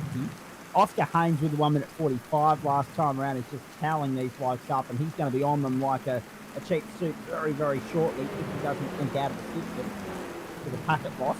Because he did have a little bit of blinky bill movement going on there through turn 4. This is a test of their skill and character. There's no doubt about that. Off goes Jono! Off goes Jono! At turn 6 and 7. Through 8 now, but the damage is done. He's dropped down to 5th. Haynes goes through. Next target for him is Normanson. Then Schweikert. Off also Jason Tierman. Jeez. Throw the form guide out the window tonight at Winton. Yeah, it looks like some decent puddles forming there on the inside of some of these curves. It's catching some of these gents out. It's absolutely hosing down, boys. It doesn't look like it's going to let up anytime soon. Looking at the radar, so no, we've gone from very dry to fully wet, like that. Watch how much Haynes is getting around the outside.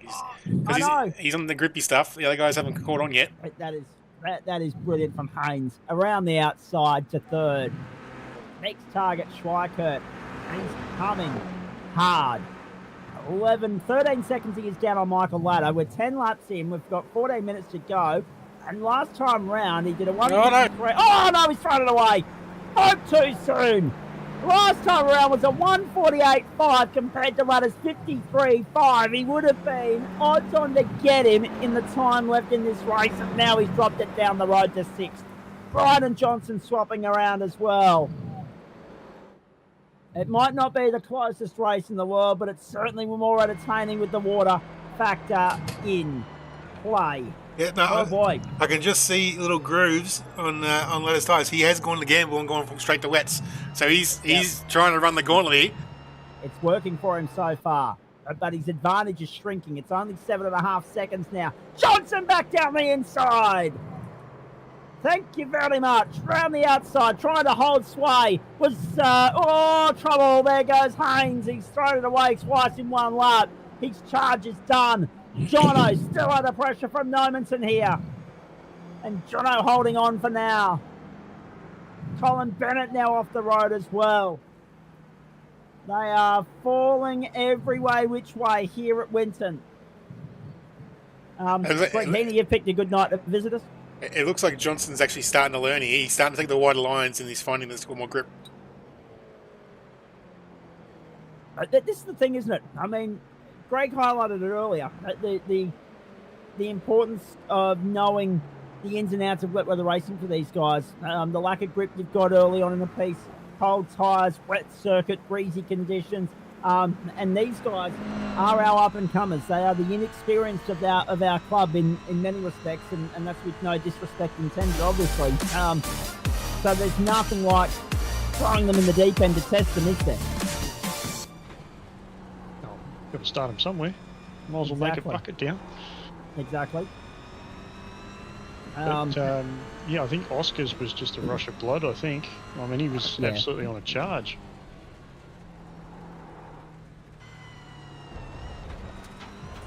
Or Nomenson losing a little bit of time there through turn 4, and we're riding with him at the moment. He's chasing Johnson.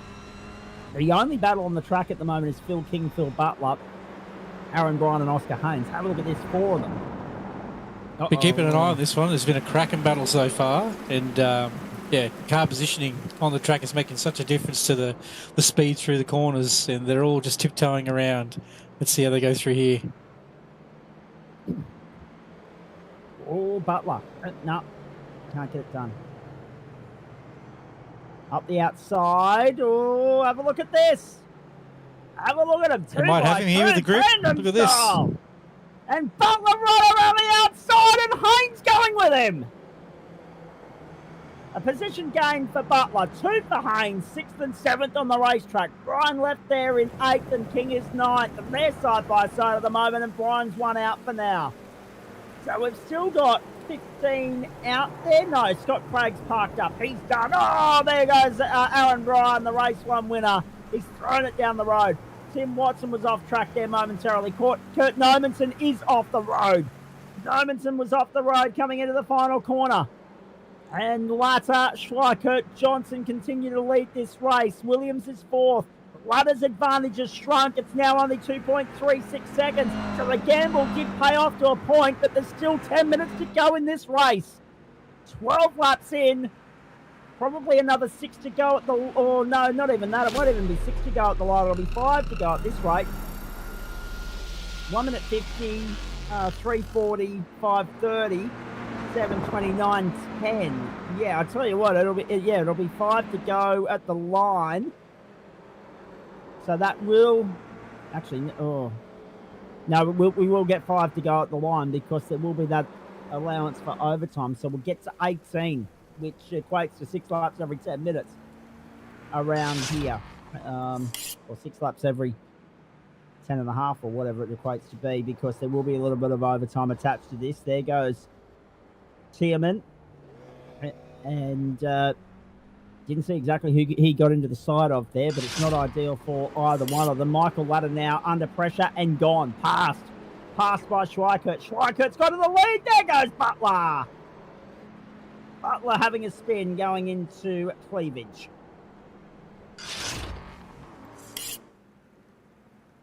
So new race leader, Justin Schweikert, is in front. They're lapping it around that 1:50 marker.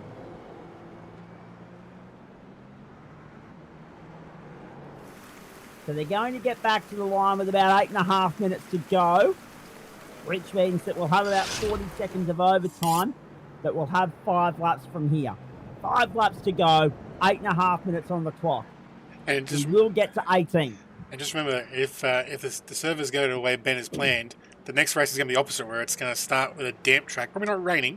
The track will be it would have been raining before the race, and the track should be drying over the course of the race. So that's going to be the opposite situation, where they're going to possibly, if it does dry out, have to choose when to go to dries, and then that could be sketchy as well. Greg Heaney, you mentioned before we got on air here that you had been keeping busy on a Tuesday night whilst not racing. You're planning ahead, essentially, mate. Yeah, very much so. So sitting here watching the future stars and painting up a new car for GT3. Looking at taking the Lamborghini for a spin next season, I think. Excellent. Excited about that. The differences between the Lambo and the Audi, what do you make of the Lambo compared to the Audi? Is it much of a muchness? Lambo to old Audi, they're about the same. So they both handled about the same. I think they were pretty much on the same chassis in terms of wheelbase width and track length and so forth like that. But against the new Audi, we did the Bathurst 12 hour, the official 12 hour with the Lambo. We were the only Lambo on track. We did okay. I've driven it before, so we'll give it a crack in GSRC and see how we go.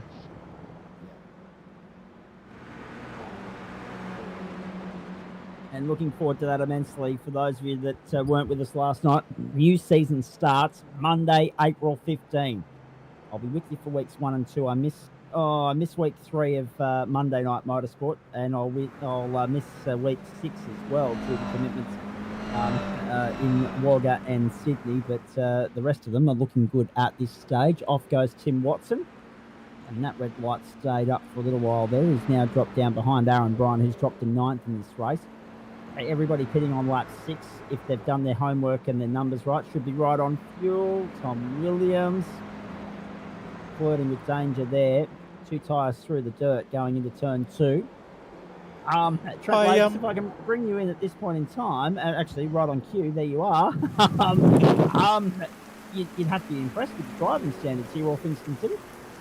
Yeah, mate, the tricky conditions out there for sure, especially and tricky car to drive in the wet as well. So, no, they're doing really well, and they're not obviously bombing into each other and things like that. They're showing the courtesy that we known to love with the Up and Comers series. So, it's been great racing so far, and I reckon this was getting to before. I reckon Michael might have tried to play a bit of a strategy car by starting on the wets for this race before it rained. So I'll just throw that one out there. If you haven't spoken about it already, I was intermittently gone. I zoomed in before and I was pretty sure I could see grooves in his tyres, so I'm pretty sure that's what he's done. Yeah, he's done a great job holding on as long as he has with damaged wets, so good job. That was my strategy for last night. Had the start of the pros. Aaron Bryan, sorry to jump in there, Greg. Aaron's very in the war. Has been in the thick of it ever since the rain started tumbling down tonight. The pole sitter is now down in 10th following his latest off-track skirmish as Tim Watson gets on by and Colin Bennett now finds the dirt. Sorry, Greg, go on. No, you're right. Yeah, that was my strategy for last night. Had the pro split started dry, and if it had rained within, say, the first 7 or 8 minutes, maybe 10, so you'd be pushing somewhere around 5 laps at Spa, and just maybe taken it gingerly around the track and not destroyed the tyres to maybe jump a few spots. But the minute I jumped, it switched to the race session and it's belting down. It's like, yep, going wet straight from the start.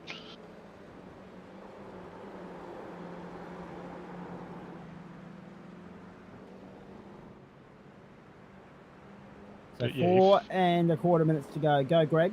As you were mentioning about the next race for these guys, if it is going to be wet to dry, it's definitely much. Well, these guys are doing V's next, aren't they? Formula 4. Formula 4. Okay. That'll be interesting. At least they'll have a little bit of benefit from the downforce. But certainly going from wet to dry, it's going to be a matter of keeping it in the tram tracks. It'll make it very interesting for overtakes.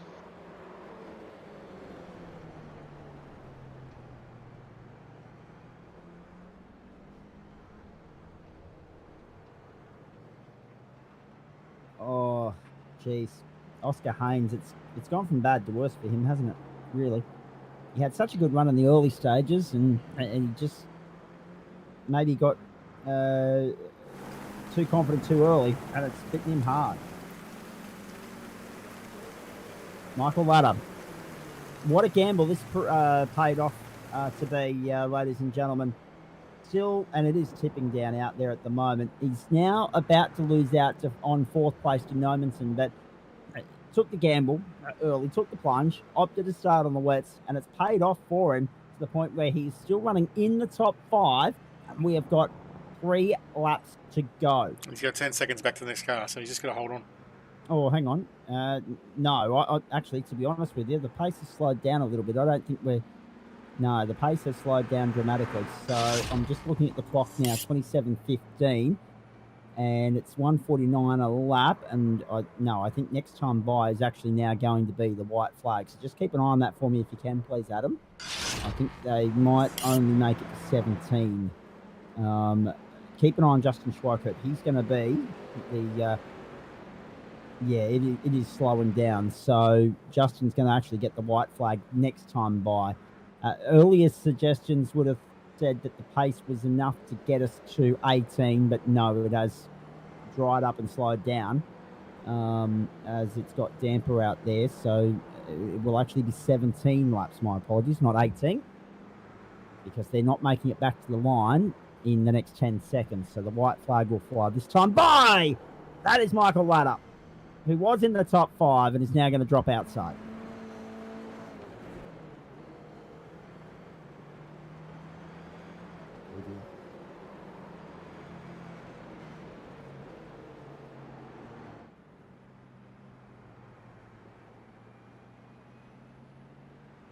White flag in there this time by for Justin Schweikert. On the way home.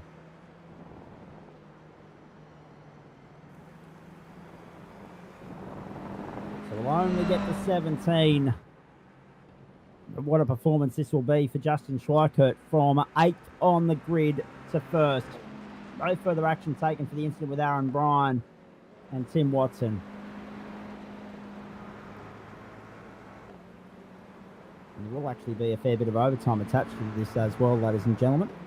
I'm at 48.206 that time around for Schweikert. So Williams, Johnson, Nomenson, and then Haynes, Butler, and Latta. Oh, He's Michael Latter's on pit road, so he's run out of fuel. Yeah, he's just one lap short of fuel. Oh, that's unlucky. That is really unlucky. Been there, done that, and it hurts. Oh yeah, does it what? I'm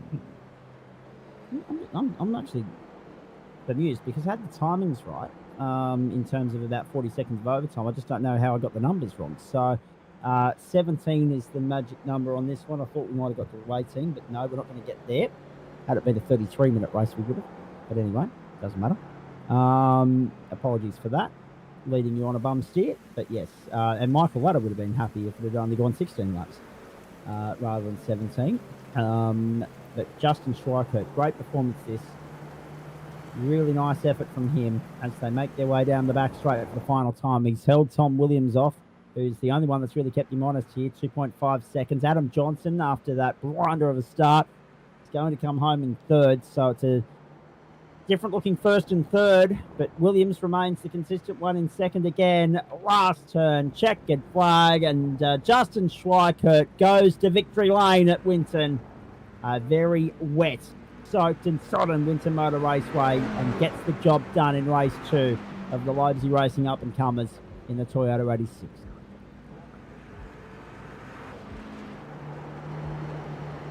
How about that? Excellent effort.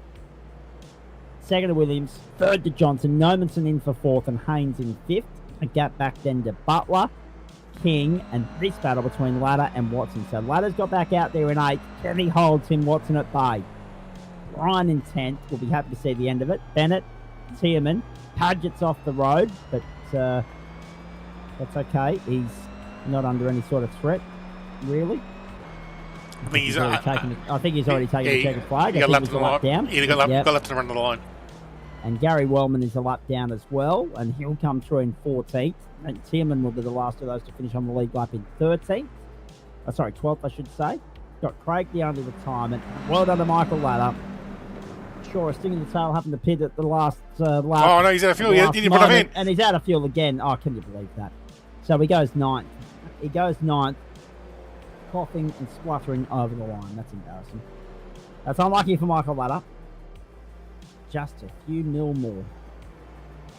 That's all he needed. So Michael Ladder loses out. So Philip Butler goes 6th. Phil King goes 7th. Tim Watson, Michael Ladder, and Aaron Bryan the top 10. Well, that'll do, mate. I'm really glad that we're in a commentary box tonight, gentlemen, because I'd hate to be at Winton getting soaked by all of that. Raincoat and all. Umbrella, Dryzerbone. Let's actually, can we just have a look at the track and temperature variance as well, boys, because we often talk about the track being a little bit cooler in these conditions. There you go. 24 the ambient and 23 on track, and that's the other discrepancy. Wet to dry racing as well. Usually the track is colder than the ambient. So we got to 9:14 in the morning. Michael Ladder confirming that he did start on wets. He just didn't put enough fuel in at the stop. But well done, mate. Solid effort from you. Top 10 result. Exactly where you started, actually. The only one of only 4 drivers in the field to achieve that. Gary Wellman being the other one. Scott Craig doesn't count because he actually retired. And Tom Williams. Justin Schweikert up 7 spots. Phil King up 4. Aaron Bryan down 9 and Colin Bennett down 8. The big losers in all of that. But well done. How good's wet weather racing? More of that, please. Looking forward to seeing plenty more wet racing next season here on the platforms of the Gentleman Sim Racing Club. Lobezy Racing up and comers. Race 2 of Grand Final night, week 10 of Term 1. Night 2 thereof for us. It's a marathon 4-night week here on the platforms of the GSRC. Toyotas and GT4s tomorrow night. Formula V and Porsches on Thursday night. A 6-race program on Thursday night, folks. Plenty to sink the teeth into there, and it will be well worth the price of admission. Let's remind everybody of the highlights of the race that was. And we started under very threatening skies. That was the standout of the start. The way in which the top 2 got absolutely left behind. And Jono went through the middle. His acquaintance went up the inside. And very early in the piece, it was Jono who slotted himself into the race lead. We've got Adam Johnson, we've got Justin Schweikert, we've got Kurt Normanson and Philip Butler there as well. It says Aidan Schweikert's joining us, but I'm hoping it's Justin because he's who I want to talk to in Victory Lane. Is that you, Justin? Yeah, it's me. I couldn't change the login fast enough. My computer skills have dropped lately. That's all right, mate. At least your racing skills haven't suffered. Well done on the race win, mate. Clinical drive. Obviously lucky that you were able to reel Michael Ladder in because the horse had bolted. He started on wets and left everyone in the rearview mirror. Challenging conditions. How difficult was it to get your head around because you went from dry to wet to soaked very quickly? Yeah, it's actually the first time I've driven it in the wet. So Aidan was there coaching me and telling me to drive it like a go-kart. So it worked. Indeed it did, and we noticed that as well. You weren't the only one that adopted that strategy. Oscar Haynes opted for the go-kart lines as well. Winton's not the easiest track to master, but it's technical, it's tight, it's difficult, even more so when you add water, I'd imagine. It certainly is, and that explains why Michael was so far down the road. I didn't realise he started on wets. That's pretty sneaky. It certainly was. It paid off though until he had to stop for a little bit of juice at the end. If he had Denchi's bloody fuel-saving skills and ability, he might have been able to stretch that out. So when we have a look at that race that was up from 8th, helped by the fact that a couple of guys slipped off the road, but at the same time, you had to work for a couple of overtaking opportunities, and they don't present themselves all that easily around here either, mate.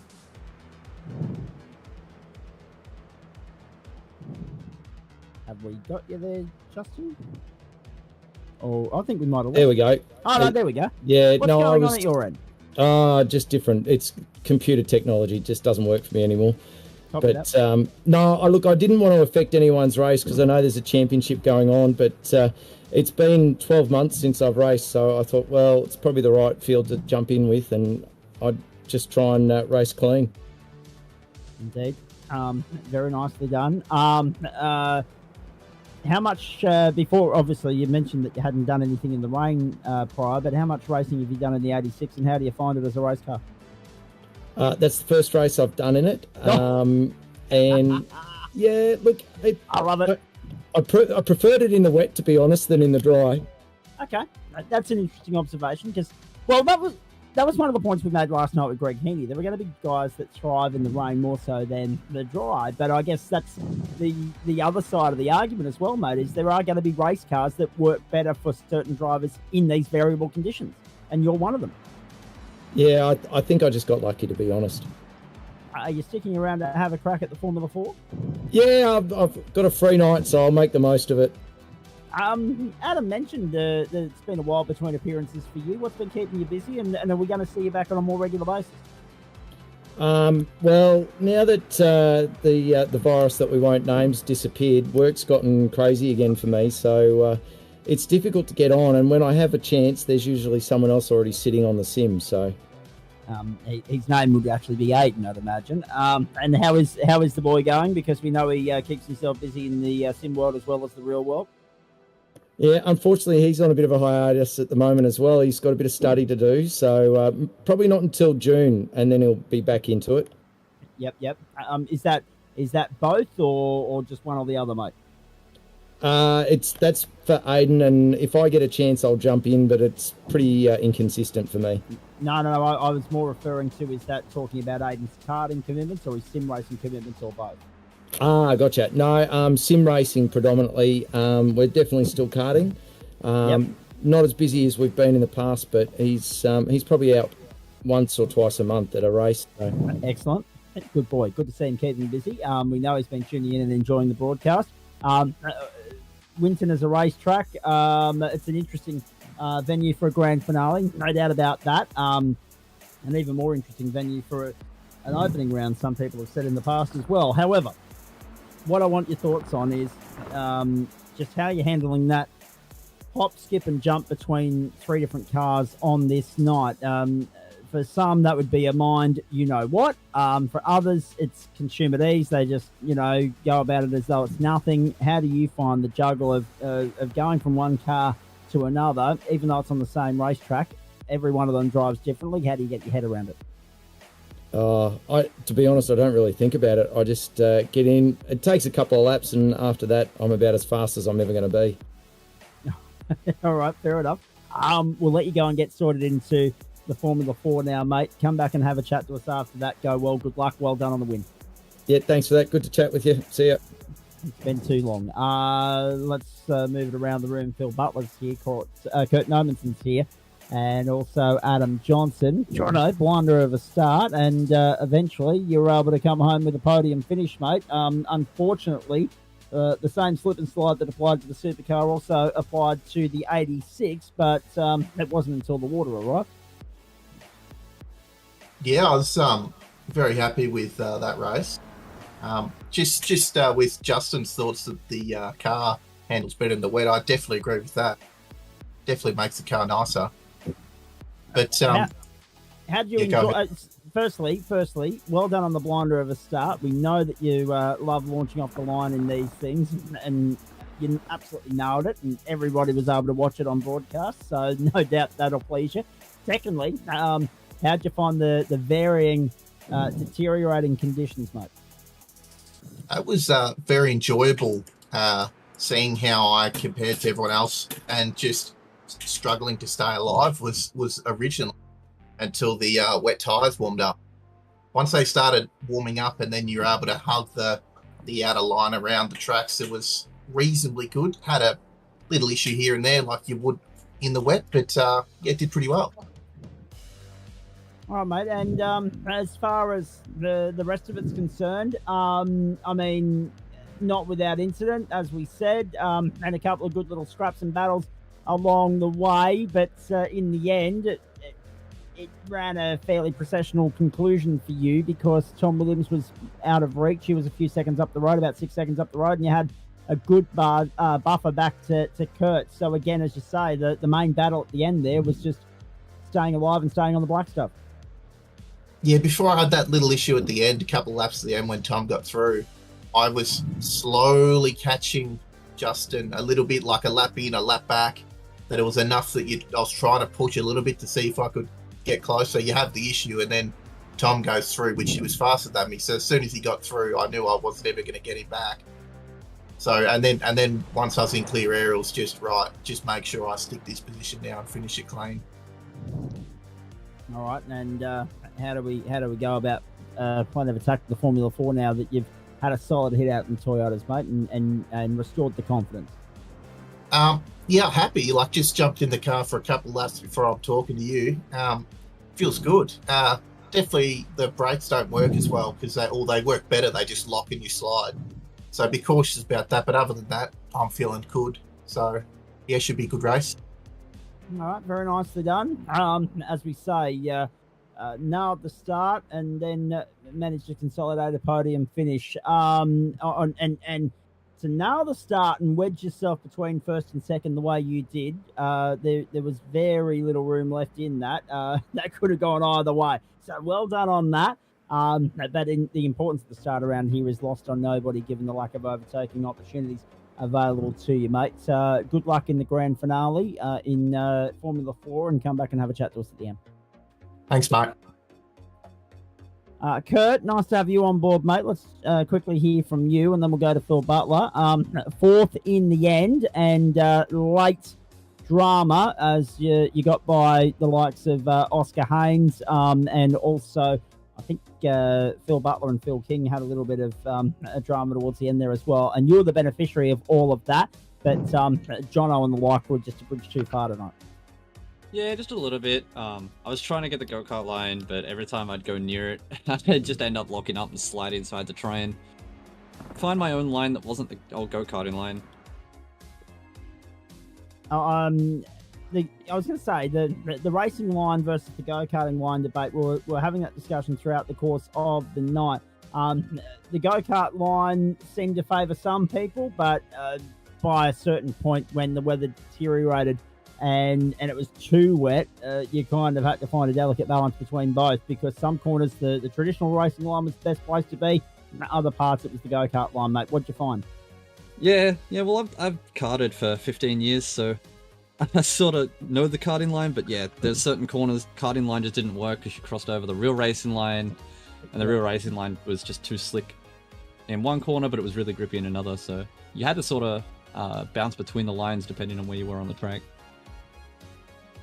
Indeed. Now I don't think we saw you on the grid for the supercar. Yeah, you're a late arrival tonight.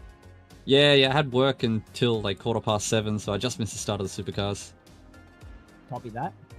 Yeah, well, only just, absolutely. But in saying that, mate, nice to have you on board. What did you make of the wet weather server? Everyone's raving about it at the moment, the Tempest weather system. It's the new shiny toy that we're all enjoying. In terms of learning, you've had plenty of wet weather experience in karting, no doubt, but learning it on the simulator, mate. So how are you finding that challenge? Yeah, the sim's definitely different. A lot more speed than when I am karting, so yes, definitely learning a lot. But it's a lot of fun. I definitely think the Tempest was a great equalizer, as they say, for the rain. So I think it was a good addition, and should be interesting to see how it all plays out later once everyone's sort of learnt what actually happens with the wet weather system. Formula 4, what are your thoughts on that as a race car? I love the Formula 4. That's how I got out of D class, is I grinded a whole lot of Formula 4, so this should be a lot of fun. I've definitely got a lot to learn in the wet, though. I haven't done enough wet weather driving in it. Copy that. And very quickly, what's next for you as far as after tonight? What's doing as far as your racing schedule's concerned? When can we see you on track in the kart next? When do we see you in the sim rig on the platforms of the GSRC next, mate? What's keeping you busy outside of up and comers? I've been doing a lot of the GT3 haven't really had the time when it comes to the GT4 and the 86s on those nights, but hopefully next season I can jump into a lot more of the sessions and actually try and compete with the guys. All right, very nicely done. Well done. Thanks for coming on by to have a chat to us, mate. We'll do the same after Formula 4. Go well. Good luck. Thank you. Phil Butler's here as well. Philip, Hello, Zach. nice to have you on board. Thank you. Welcome. Everybody's zigged and zagged at about that lap 6-7 crossover, and it seemed to be that anyone that pitted on lap 6 was the beneficiary because the conditions deteriorated rapidly after that. I couldn't believe how quickly it went from dry to flat out wet and then just soaking torrential towards the end. How do you enjoy the challenge of that half hour and that transitional experience, mate? Oh, how fun was it, eh? That was just like, it's fun racing, it's challenging racing. You just sit there and hold on to yourself and hope that things don't go badly, but more often than not they will at this time. Like others have said, nice new toy to play with, and we're getting used to it. I don't mind the wet. I was one of these guys sitting there going, oh, like, have they not seen the quality of racer on iRacing? Add water to this and it's going to be terrible. Indeed. Keep going. You're right. Yeah. I'm trying to qualify here, and I've just had a little excursion to the grass. But it's actually really nice. It's spectacularly lovely to look at. The sounds are great. I'm apart from making a few little mistakes, I'm really enjoying it. Yeah. All right. I mean, I was going to say the rain system reinvents the wheel. How much time have you spent prior to tonight just learning the craft, mate? I've done a little bit of GT3 racing in the wet. When it came out onto the server, I was actually sick that day. So I've woken up late, feeling like crap, and I've gone, oh, what can I do? Oh, hang on, there's an update. So I love it. Well done. I got into an LMP2 and had a crack and gone, gee whiz, this thing's all right. And yeah, I just found that I didn't hate the wet as much as I thought I was going to. So yeah, I can have some good speed. I just need to work on my consistency. All right, and very quickly, last one before I let you go and get ready because we're running out of time to switch over. Formula 4, your thoughts on how that might play out for you? This will be the hardest car for me. I have enough trouble with this in the dry.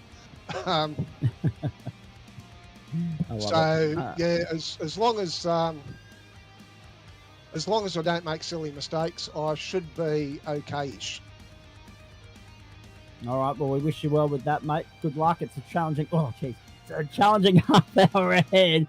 But we will check in with you towards the end of that and hope it all goes well, mate. Fingers crossed. Yep. Yeah, you enjoy the spectacle that's going to happen for the next half hour. It should be very interesting. We will indeed. It's going to be a magnificent grand finale of grand final night to bring the curtain down on the season. A magnificent climax and conclusion. Looking forward to seeing how it all plays out. You can see there right of screen, ladies and gentlemen, updated championship points. They are the live standings as they are sitting at the moment. 26 points the margin for Adam Johnson, back to Jason Tim, and Tim Watson's only 9 points away. Phil Butler's fourth at the moment. A podium still there for the taking, my friend. And then Phil King only 12 points away. So a 5-horse race essentially now coming into this final race of the season. And have a look at that, though. I mean, 54 points separating first and fifth. Magnificent. Right, quick break and back. Greg Heaney's going to stick around. Adam Lavis too. Zach Caban here with you, bringing you Tuesday Night Motorsport for the first time in Term 1 of 2024, and for very special good reason as well. It is grand final night for the Lobezy Racing up-and-comers. Will crown our champion with 30 minutes around here. The clothesline, as it's affectionately known, the nation's action track, as they think it is, down there at the Vanilla Auto Club, the Winton Motor Raceway in FIA Formula 4 on the other side of this. Don't go away.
Back at Winton Motor Raceway in the virtual world on the platforms, the Gentleman Sim Racing Club across Facebook, Twitch, and YouTube. Night 2 of Grand Final Week for Turn 1 of 2024, and the third and final race of the Lobezy Racing Up and Comers Grand Finale for this season.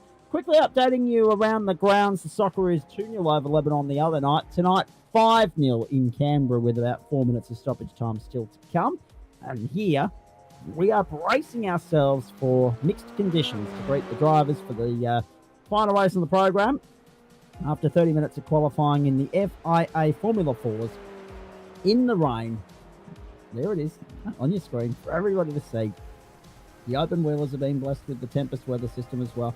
We are bracing ourselves for a magnificent half-hour grand finale, by the end of which we'll know who our champions are and up-and-comers for this season. Reminder, tomorrow night, GT4 is the main course. The entree is the Toyotas in the 86s. Looking forward to that immensely. We'll have Thursday night motorsport. There's the weather system for you, rolling through on the left-hand side there. Beautiful. And it's heavy too. It's proper heavy. But it is clearing. That's right. That's a fair point. So we'll start on a wet track in the race. The interesting thing about Thursday night is we'll have 3 races in Formula V and 3 in the Porsches, and they are 2 cars that haven't yet been blessed with the wet weather system. But tomorrow night's car, the Toyota Rd-10, does have the potential for wet weather racing. I'm not sure about GT4, quite frankly. But that GT4 finale promises to be an absolute belter because it's Lavis v Whittaker for the title. T. Lavis v C. Whittaker. We know the history between those boys. Can't wait to see how it all plays out. Field has shrunk to 13 for the grand finale here in FIA Formula 4. In the Lobezy Racing Up and Comers as the checkered flag flies. You saw there a few moments ago that the live point standings have Adam Johnson still on top of the summit, and we couldn't do any of this without the great support of the people that were just scrolling across the bottom of your screen, including Lobezy Racing. But there's the point system at the moment. We'll get back to that. There's the sponsors list. I want to give them a plug. Waste Options, Sprite & Cider, Player One, Simgear, Lobezy Racing, M-Wave Australia, and Flash Graphics. So everything to play for here. Still 5 drivers mathematically. I think I'm right in saying Adam Lavis in contention, 54 points separating them, but something would have to drastically go wrong for some of these guys, for the likes of not only Phil King, but also Phil Butler to get up and take the title. 42 points between Adam Johnson, and Phil Butler, 54 between Johnson and King. Yeah, there's your thoughts? Well, 60 points on for the win plus some bonuses, and I'm pretty sure that those with the points from the first 2 rounds, they've now sort of bypassed any of their drop rounds. So I'm pretty sure the standings are what they are. So if for some reason Johnson did drop out in DNF here, then basically it's a mathematical chance for any of the top 5 to possibly leapfrog him here. So he is still on mathematically for the top 5. So we're ready to go in drying conditions at Winton. Let's have a look at the track and weather conditions again. Very early morning there, 8:41 a.m., March 26, 2024. The wind, non-existent. 22 degrees the ambient, 21 on track. Cloudy conditions, 84% humidity. Tom Williams, Colin Bennett front row. Tim Watson, Kurt Nommenson second row. Justin Schreikert, Aaron Bryan, Adam Johnson, Gary Wellman, Jason Tierman, and Phil Butler. The top 10. Will we see, as we have a look over the page, Phil King, Michael Ladder, and Greg Padgett, the rest of the running order? And there's obviously been a little bit of an update there at iRacing's end, because normally we used to not be able to show you the last row of the grid. So Adam's obviously solved that problem and come up with another trick, and he's already full kit bag of tricks in arsenal. Because normally we would have to read through the last row and you wouldn't be able to see it. So I'm not sure what's going on there, but obviously an improvement, which is good. Final race. Lobezy Racing, up-and-comers from Winton. Aaron Bryan, a blinder. Aaron Bryan up 4 spots, all ready to be second at turn 1. They've swamped Tom Williams. They're through safely and cleanly, turn 1 and 2. The run down to 3. Drying circuit. The gamble will be when to pit for dries, for slicks, if we get to that point. and how quickly the track will dries the unknown. There goes Kurt Nommensen. Trent Lavis rejoins us in the booth. Greg Heaney's here as well. I don't envy these guys because this is a pressure cooker, especially when the championship's on the line. Oh, definitely not. And particularly in these cars, there's a lot of finesse in driving these things in the wet. And although we were expecting a drying track, given it's only 8:45 in the morning and there's no sun or wind, we may not get a dry track. It may be wet the whole race. So we'll have to see how much of a vacuum these cars are to suck some of this water off the track.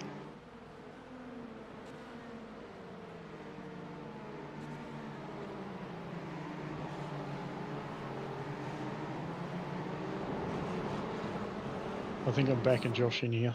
$5 on wets for the whole race. I don't think they'll get up enough. I don't reckon they'll get up enough pace to create a dry line. No, I don't think so either. And you might be able to manoeuvre it around and fly your racecraft to find the wet spots on the circuit to stay out there and make the wets last the distance, make them more durable. Just find that water and go where that is, just to keep the tyres somewhat at a moderate temperature, at a reasonable level, so that you don't need to come in and run the gauntlet. 2 laps gone. Lap 1 gone. We're on lap 2. Standing lap time was 1:42.364. Schweikert in 4th place. So already 2 race winners tonight. Let's see if we can add to that list. 5-0. The Socceroos getting the job done over Lebanon full time in Canberra. And Colin Bennett, the early leader here. Aaron Bryan second. Off goes Phil King. That's unfortunate. Tim Watson, Justin Schweikert, Ren Tom Williams, Gary Wellman, Adam Johnson, Phil Butler, Greg Padgett, and Jason Tierman. Nommensen, Ladder, and King have run into trouble thus far. King's off the road and staying off the road, I would imagine. Unfortunate for Phil King. There is Schweikert hovering, lurking, stalking the back of the car of Tim Watson. All over him like a cheap suit right now.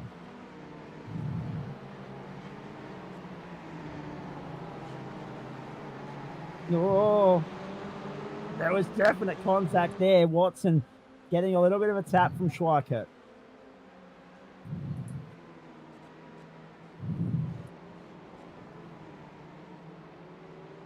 There's just some cracking car control here and keeping an eye on what's been happening. A lot of massive saves from little twitches and tweaks here and there. They catch a puddle and get aquaplane or catch a curb on the way through accidentally.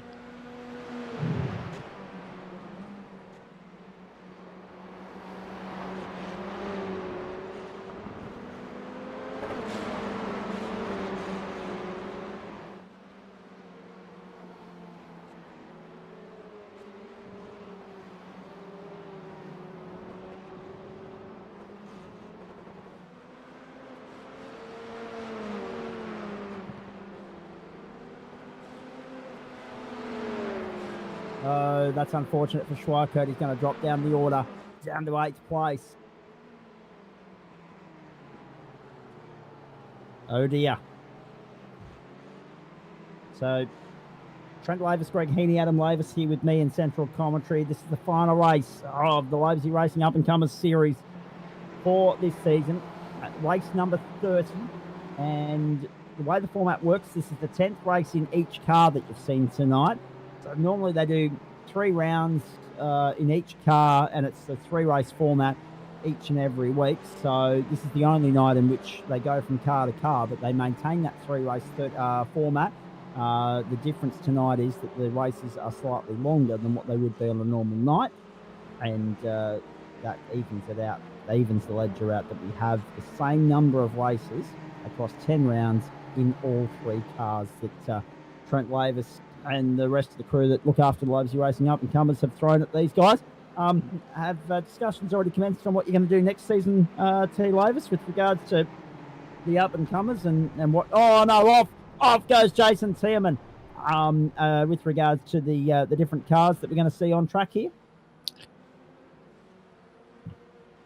Honestly, I haven't had much of a say in it, to be honest. I think the guys have been doing a great job.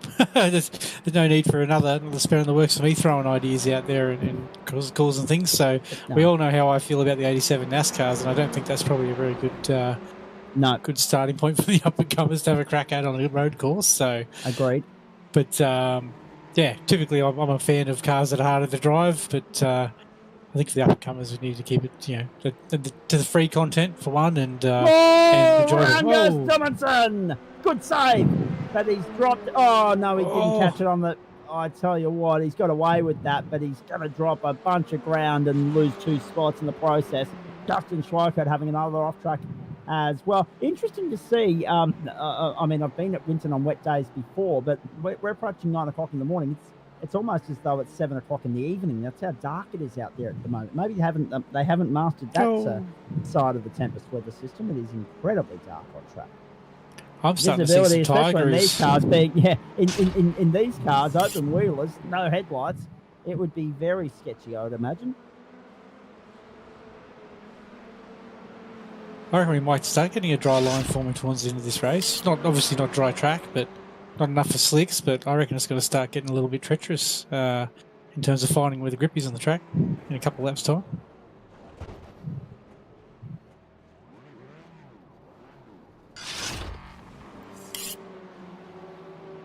Here's Justin Schweikert. This was his moment. All on his own. Did he catch a bit of curb and the water throw him? I'm not sure. The puddles aren't going anywhere just yet. No, I think Justin's was too much racing line there, and it was a little bit slippery underfoot. Off goes Colin Bennett, fastest lap of the race for Colin, and he's now dropped down to 8th place. Schweikert up to 6th and Watson to 7th, and Bennett in the grass. Through cleavage. Heading up towards 7, 8 and 9. This is how it happened. This is from the Through lead turn as well. 6. Sorry, through turn 5, I should say. Into turn 6. He didn't make it to turn 6. So he just had the fastest lap. He was leading the race, and he's made a boo-boo. Again, just a little bit too confident, too content in that position. Never like to see it, but being first on scene in these conditions is never easy, and he's found that out the hard way. Right now, just correct me if I'm wrong here, boys, but I believe we don't have the Tempest weather system for GT4 yet. Correct. Does that work in your favour, Trent, for tomorrow night? Would you have liked to have seen the wet weather for the GT4, or are you happy to see it play out on a dry field? I'd love to see some wet weather in the GT4, mate. That's that'd be my jam. I'm keen for that. If it's hopefully it comes soon, actually. Maybe next update at the end of season 2. We'll wait and see. But no, that should be a cracking fight, and it could still go either way between you and CW. Have you blokes? No doubt you've been keeping the banter up, but have you blokes discussed tomorrow night at all? Yeah, we have actually this afternoon. In fact, it's going on about what he's going to do to me and all these sorts of things as always. But the sneaky bugger at the moment is doing a bit of sneaky practice, trying to get his eye in for tomorrow night. So maybe I should cut a lap or two just in case as well. Cannot wait to catch up. It's been way too long between drinks catching up with CW, so looking forward to that. There's another off-track excursion for Colin Bennett. Update on the championship. Look at the battle for second place. Yeah, Adam Johnson's clear and comfortable at the moment, but Jason Seaman and Tim Watson, they could go either way, and Phil Butler as well. So 4 points. Covers 2nd, 3rd and 4th at the moment. Off goes Schweikert. Off goes Schweikert. Watson and Butler, the beneficiaries of that. Off goes Schweikert. Very nearly got bogged there as well. Had trouble getting back onto the track. This is one point that I really didn't get to elaborate on last night, boys. So, obviously, with the Tempest weather system being the rave of the town at the moment, we're loving that. But remember, only a short while ago, and I'll get Greg Heaney's thoughts on this as well, we were talking about updates to the gravel traps and the grass. Evidence here to suggest that those updates are working. Those updates have done the trick in terms of adding a little bit more realism to it, because 9 times out of 10 you could just slide through gravel traps, you could slide through grass and not pay a price. But Justin Schweikert there, bogged and buried and struggling to get it back on the racetrack. So I think credit where credit's due to iRacing, the way they've done this. Firstly, the gravel traps, and then secondly, the wet weather system. I mean, it's been a work in progress. We've known that for a while. I tell you what, that was a fair bobble from the car in front of Philip Butler, Adam Johnson. He did well to hang on to that. I mean, yep, we're still disappointed. The jump at the chase is ruined forever at Mount Panorama. But in saying that, in conditions like this, there's a very hefty price to pay if you find the grass and gravel, as Johnson nearly very much did so. Oh, very much so. With the touching on the sand traps and so forth. Now, obviously, they do what they're supposed to do. They will stop you in your tracks, very much so. But now, throw the tempest weather in the system. You've got to.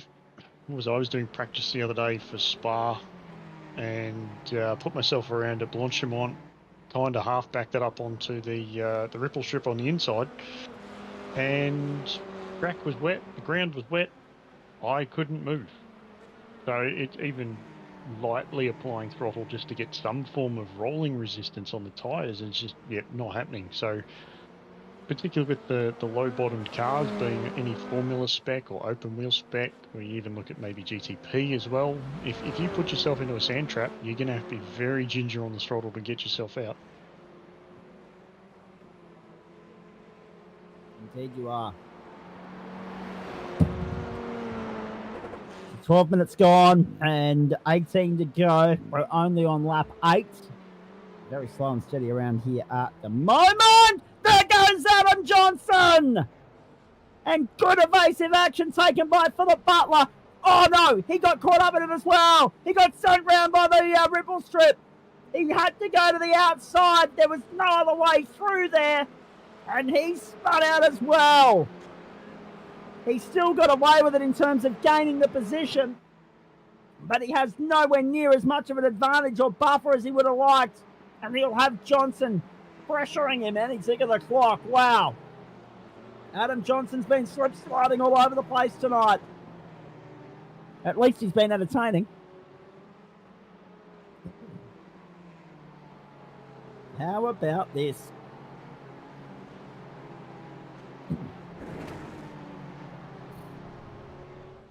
I'm actually quite surprised how close everybody's still hanging to the dry line.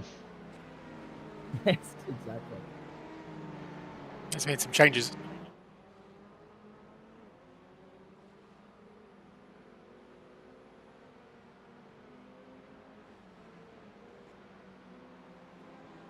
Still a lot of people flirting with the ripple strips. It'll bite, as we saw before, it'll bite.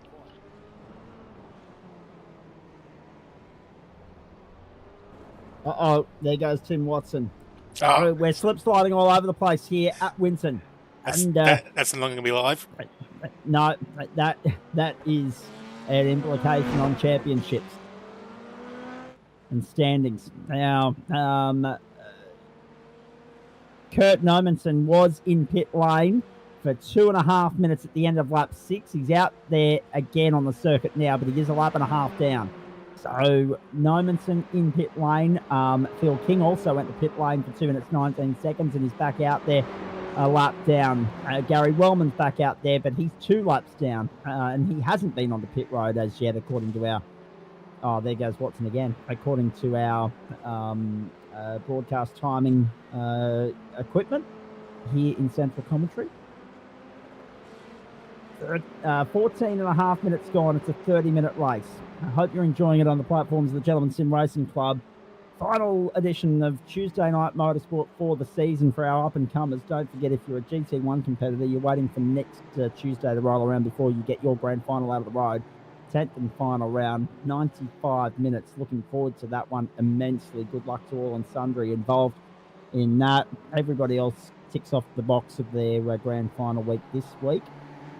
And, of course, I mean, there'll still be plenty of great racing we look forward to during the 2-week break that we take over Easter and school holidays, because we'll be back in action Sunday week, the 7th of April. That will be about 11:50 a.m. Eastern Standard Time. Yes, Aaron Bryan off the road. Had found his way to the lead. Now off the road and loses the lead to Tom Williams. The 2 men that started the night on the front row of the grid, first and second in the race, but not in the order that Aaron Bryan would have liked it to be. And have a look at him just advertising Visa in the process, I believe it is. Very nicely done. Maybe cash strapped after this. Ooh. And Tom Williams now off the road. Aaron Bryan's got the lead back just while we're looking at the replay. Are you bloody kidding me? Look at this. Through the back section of the circuit, up to turn 6. Gone. Harry Anastakis reckons the dry line needs to develop much quicker than this, but you've been to Winton before, Paz. You know what it's like. Early morning, damp, cold. There's no wind actually at the moment either, so that's probably not Exactly. helping things. No, not at all. Oh, Colin Bennett's parked up. Colin Bennett's done, potentially. Did he get back going, or he did, according to our... Oh, no, he's just parked there. Driver's right. He hasn't gone any further. Colin Bennett's parked up and done. It looks like he may have exceeded his incident point limit, unfortunately. Oh, are you kidding me? Potentially. He's got a DQ flag in iRacing, which unfortunately can't be cleared. What a way to end the season. But that's disappointing for him. So Aaron Bryan continues to lead. Tom Williams is second. Phil Butler is third. Adam Johnson is fourth. Justin Schweikert is fifth. And I'm struggling to remember the point that I was coming back to a few moments ago now. Everything's happened so fast. Wow. So he's ignored a meatball flag. That's why he's got the DQ. Not that he's exceeded instant points, but he's ignored a meatball flag. Wow. That's a no-no. And Tom Williams now comes to pit lane as well. Geez, challenging conditions for these guys. Oh, yes, you're right. You do get 3 laps to serve. No, my point was I was halfway through saying to everybody, Sunday, April 7th. Make a note of this, 9:50 a.m. in the west, 11:50 a.m. in the east. That includes Queensland because that's New Year's Day for you. Oh, off goes Michael Ladder.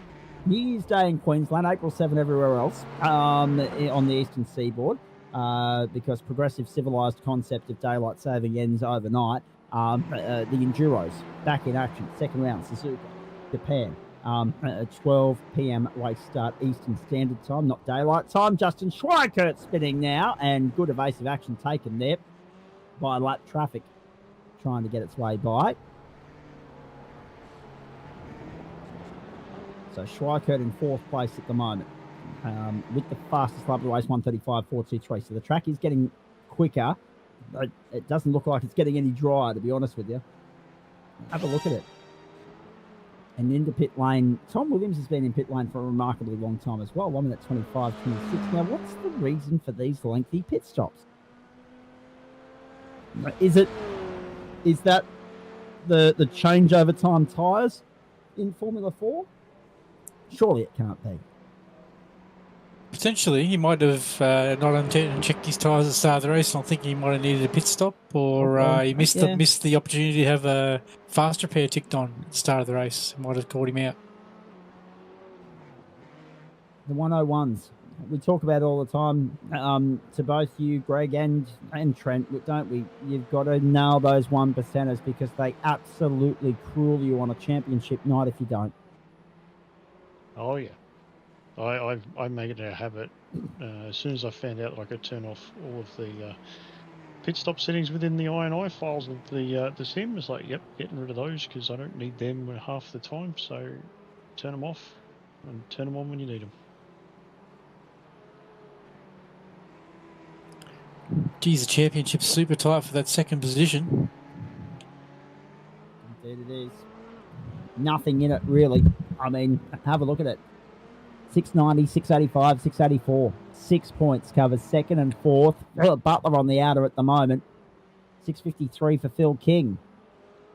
Luke King to hold on to 6th place, despite the fact that he's not on the grid tonight. Tom Williams is going to get up to 7th.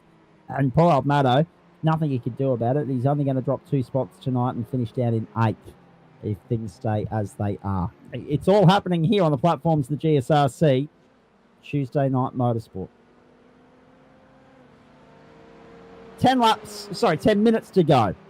10 minutes to go at the Winton Motor Raceway.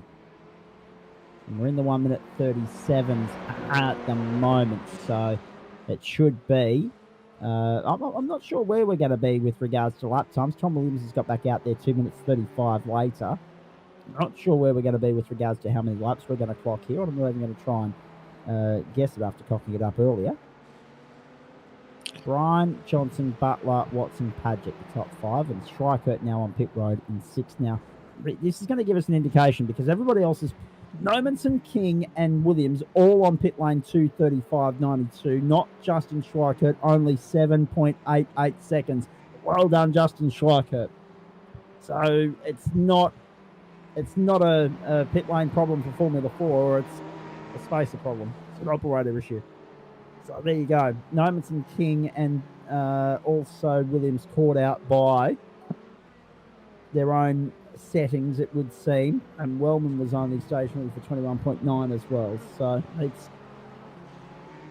that is in its own right. It's going to have small implications with regards to the night and the round and everything else. But at this point, it still is Adam Johnson's championship to lose.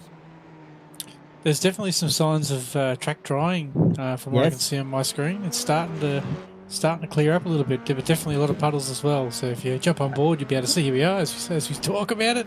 Good job, Adam. On fire as always. And certainly some signs of fatigue as well, I'd say.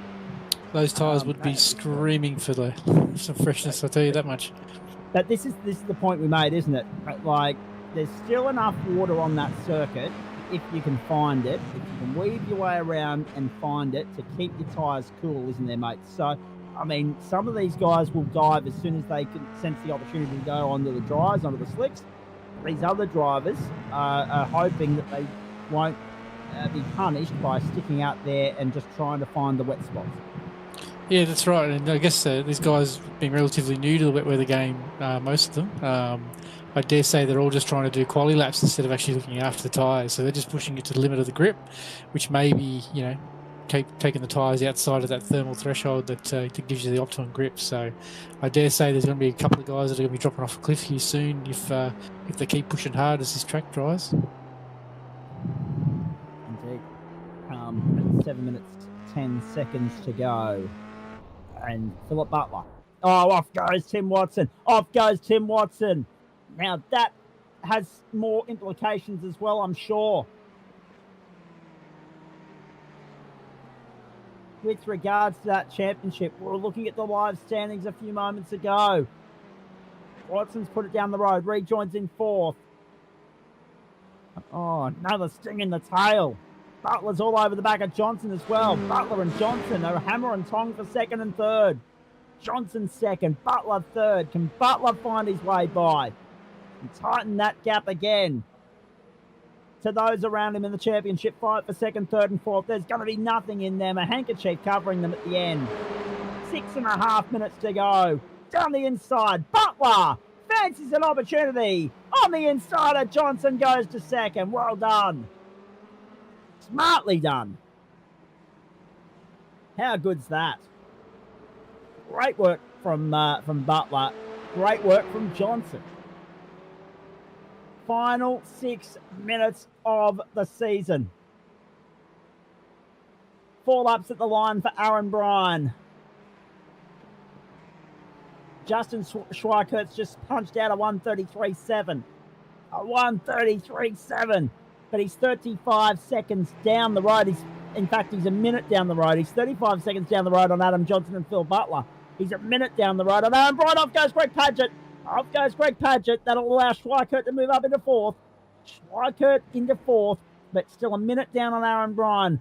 Bryan only needs to bring it home in one piece from here, and he should have a comfortable victory. It's Butler and Johnson you've got to keep an eye on. Butler's pulled out clear. 2 seconds on Johnson. And then it's 35 seconds back to Schweikert. Schweikert's fastest lap has just been 2 seconds faster than his previous fastest lap, so the track is drying. It is indeed, but not enough to save him unless these guys come to pit lane. Also, it doesn't save him, he does that. And it doesn't help him there either. Oh, don't get beached! That's it. Oh, jeez.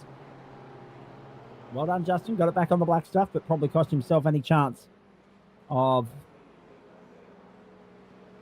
making a run for it. And stating the case for a potential change of tyres for anybody at this point. So the with only 4.25 minutes or 4.5 minutes on the clock, that track's not going to be bone dry by the time we get to the end. It is definitely drying, but it's drying slowly, as Parry and Astagas highlighted a few moments ago.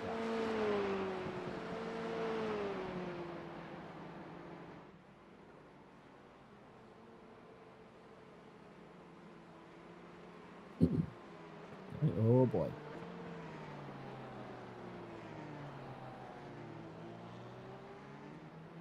Three laps to go at the line for Aaron Bryan. Off goes Justin Schweikert again. Here comes Philip Butler. Butler is second, 20 seconds the advantage that Aaron Bryan enjoys. Last time around, Butler was 2.2 seconds quicker than Bryan, but unless Bryan makes a mistake, Butler is no chance, even if he keeps it meticulously clean from here. Butler can consolidate second and get the better of Adam Johnson, and that'll do him just nicely. And what does it mean as far as the championship's concerned? It would put Philip Butler up to second on count back. Are you kidding me? From Jason Tierman. And Tierman's a name that we haven't mentioned for a while. That's because he actually he's down in sixth place, and he's a very lonely sixth at the moment. And the man with the fastest lap of the race, Justin Schweikert, back in pit lane, has been for a while. 30 seconds now for Schweikert. And this is how it happened.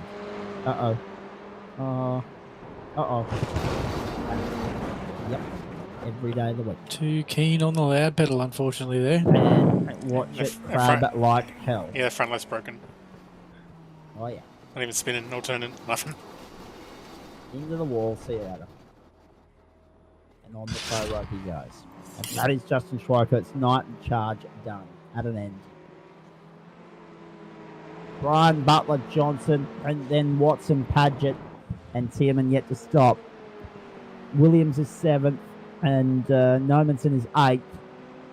There are 6 cars on the lead lap, and we are on our way to the checkered flag. 2 laps to go at the line for Aaron Bryan.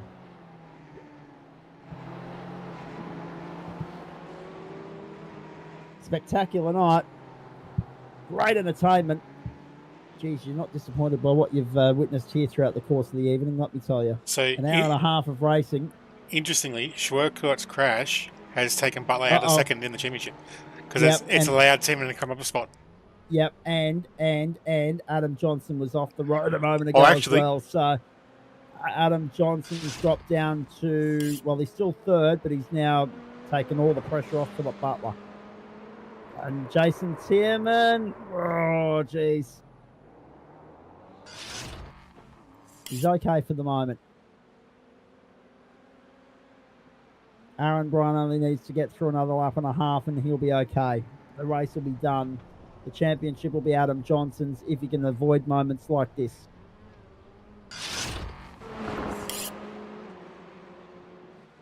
Kurt Nomenson is 5th. Aaron Bryan is the race leader. The margin is 21.6 seconds. Exceptional. Off goes Kurt Nomenson again. The Lobezy Racing up-and-comers for you, ladies and gentlemen, on the platform is the Gentleman Sim Racing Club. Third and final race of our program here tonight. We've been with you for nearly 3 hours, and what a compelling 3 hours it has been. We won't be with you as long as we were last night. Geez, that was a late night. But tomorrow night promises to be great entertainment. Grand Finals 4 and 5 of the week. 2 races for the Toyotas, and just the single straight-out slogs fight for GT4 over 60 minutes. And then, of course, we get stuck into the Porsches and Formula V over 3 races each on Thursday night. Non-broadcast Super Formula Grand Final on Friday night as well. Have a look at this. Michael Latta under pressure from Justin Schweikert. Schweikert not able to find a way by on Michael Latta just yet. White flag in the air for Aaron Bryan. He's on the run front. Greg Heaney, being someone that has been in here as a spectator observing things tonight, what's impressed you most and who's impressed you most? Oh, look. Hang on, mate. Glider off the road. Glider off the road. Schweikert goes through to 8th. Go for it. I was going to say car control is been quite the impressive. irony of that statement. Yes, the irony of that as it happens. No, good to see the guys are definitely having a crack with it, and I can see some of them looking for the water on the track, because obviously the track is drying. It's drying a little bit quicker than I'd expected, but still see them searching for it and persevering with it. Good to see that no matter how many laps down they are, they're at least having a crack and trying to make it through to the end. Similarly to one of my teammates last night, not having the best of nights and still managed to make it through to the end. So. Exactly, that's it. It's all about hanging in there and persevering. And good. And on the subject, good to see that little prick Barney still doing his job as well, waving the white flag. It'll be the checkered flag this time around as well. Main straight, checkered flag. Aaron Bryan doubles up. He gets his second win of the night. This one in the open wheeler in the rain at Winton. 2 from 3. Round honours goes to Aaron Bryan. The final night of the Lobezy Racing Up and Comer Series for 2024's opening term of racing. Philip Butler the second. Adam Johnson, we wait for him to come around onto the main straight to take the checkered flag and victory. The championship is his. Supremacy in the Lobezy Racing Up and Comer Series on the platforms of the Gentleman Sim Racing Club. His night, his season, his moment, his glory. Magnificent. Not the cleanest or smoothest of runs in any way, shape or form tonight, but consistency over a 10-week campaign pays off. Adam Johnson is your Lobezy Racing Up and Comer Series champion for term 1 of 2024 on Tuesday Night Motorsport after round 10 at the Winton Motor Raceway. 4th place will go to Tim Watson, 5th to Greg Padgett, and 6th to Jason Tierman. Tom Williams off the road again, but he was a lap down at the finish anyway, so it doesn't matter. Justin Schweikert in for 8th, Kurt Nomenson 9th, and Michael Latta 10th. Phil King parks up a couple of laps down, and Gary Wellman is going to finish 3 laps down, but at least he's going to finish. At least he's going to get to the checkered flag. Colin Bennett, the only retirement in all of that. It whets the appetite for so much more. Really exciting to see the wet weather temper system at work here, and we've seen it twice in as many nights. We'll get some more action, no doubt, tomorrow night in the Toyotas. We're excited about that. After last night, Greg, you must be looking forward to jumping in and working through the motions of learning this wet weather system more and more as you go, but also not just in GT3. Does seeing it in use in other categories entice you to go and have a play elsewhere as well? Us guys, the Whiskey Business crew, are taking part in the Enduro series as well. So we've got 2 cars running in that. We've got 1 in each class. Earlier on in the evening, I did a handful of practice laps around Suzuka in prep for the weekend of the 7th. But the Ferrari's pretty good in the wet, as John Wetblap and from last night, except for his little unfortunate incidents. But no, the Ferrari handles quite well in the wet. The GTP in the Caddy, however, that's another beast entirely. I was doing some laps around that. I noticed it was substantially slipperier. Unfortunately, being that those cars work on downforce, the minute you slow down too much, you've got no downforce and not a lot of grip. Indeed. And again, there are going to be winners and losers in this whole thing, mate. So many people are going to shine on this stage, others not so. I mean, when you look at as Kurt Nomenson and also Adam Johnson and also Philip Butler join us here post-race for a chat, there are going to be drivers that excel in these conditions, but there are going to be cars that really grab your attention in these conditions as well. Some combinations aren't going to agree any more than they do in the dry, but other combinations might work, for instance. I'm interested to get the guys' thoughts on open wheelers in the rain in just a moment, but from your standpoint, there's so much to be excited about, and it's really just given iRacing a new flair, a new lease of life, if you like. Oh, most definitely. I mean, one race that is going to be very interesting is the Enduro at Nords. That's going to be, I'm just going to leave it at interesting because it's going to be hectic. But, Interesting and hectic. I like that. That's a good summary. But pinching a line from yourself, Zach, from earlier on in the season where I managed to bail up Jackson and Aiden, where I, as you penned, got the checkbook out. I may have to dip into the checkbook again and see if any of the up and comers boys want to wear some liveries. There's some standout boys in this field, and I'm sure the more track time they get, the better they'll be, and we'll probably see them in the GT3s at some point. Absolutely, and looking forward to it immensely. Hey, Greg, appreciate your time stopping on by and having a chat to us throughout the course of the last 2 races, mate. Good luck for Easter and that GT Enduro as well, and we look forward to chatting to you first up next season when we go GT3 racing once more. No worries, Zach. Cheers, Adam, and good luck to the rest of you boys for any further endeavours. I shall catch you next time. Adam Johnson, it might not have been the smoothest of nights at the office, but congratulations, mate. Up-and-comers racing champion, with thanks to Lobezy Racing for Term 1 of 2024, mate. That's got a nice ring to it. Oh, 100%. Like, it feels good to get something done and get it locked away.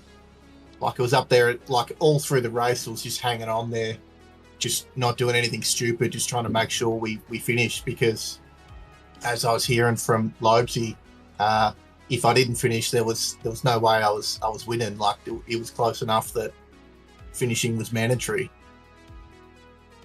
Yeah, finishing to finish first you must finish. And I mean, tonight the boys threw everything at you with regards to changeable conditions, and obviously 3 cars in one night. All the idiosyncrasies that go with a format like that, but you persevered with it. As you say, you wanted to absolutely tear shreds off the supercar and park up and just forget about it after race 1 earlier, but the night didn't necessarily get any easier, but at least there were cars that were more to your liking, mate.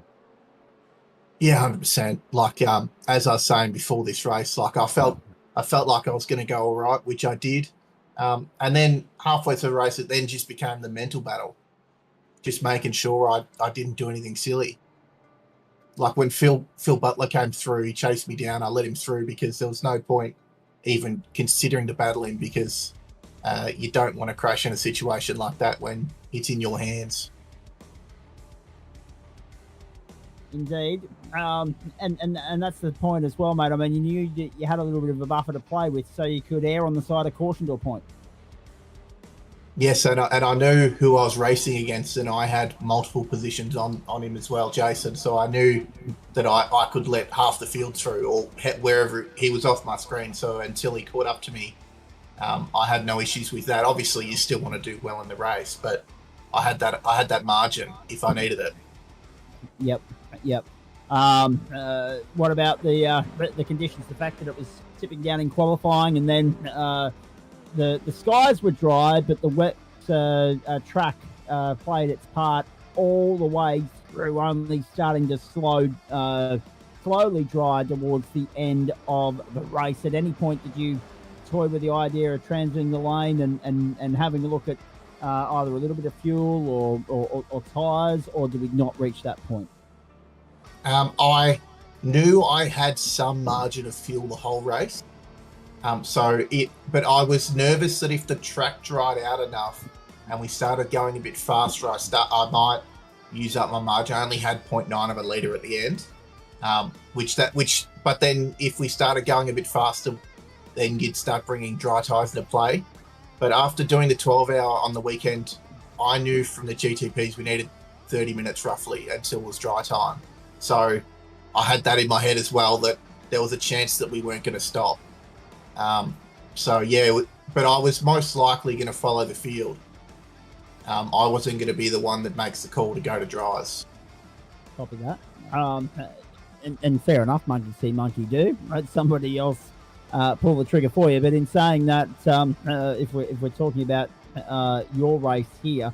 There were a few of you that opted not to stop later in the piece.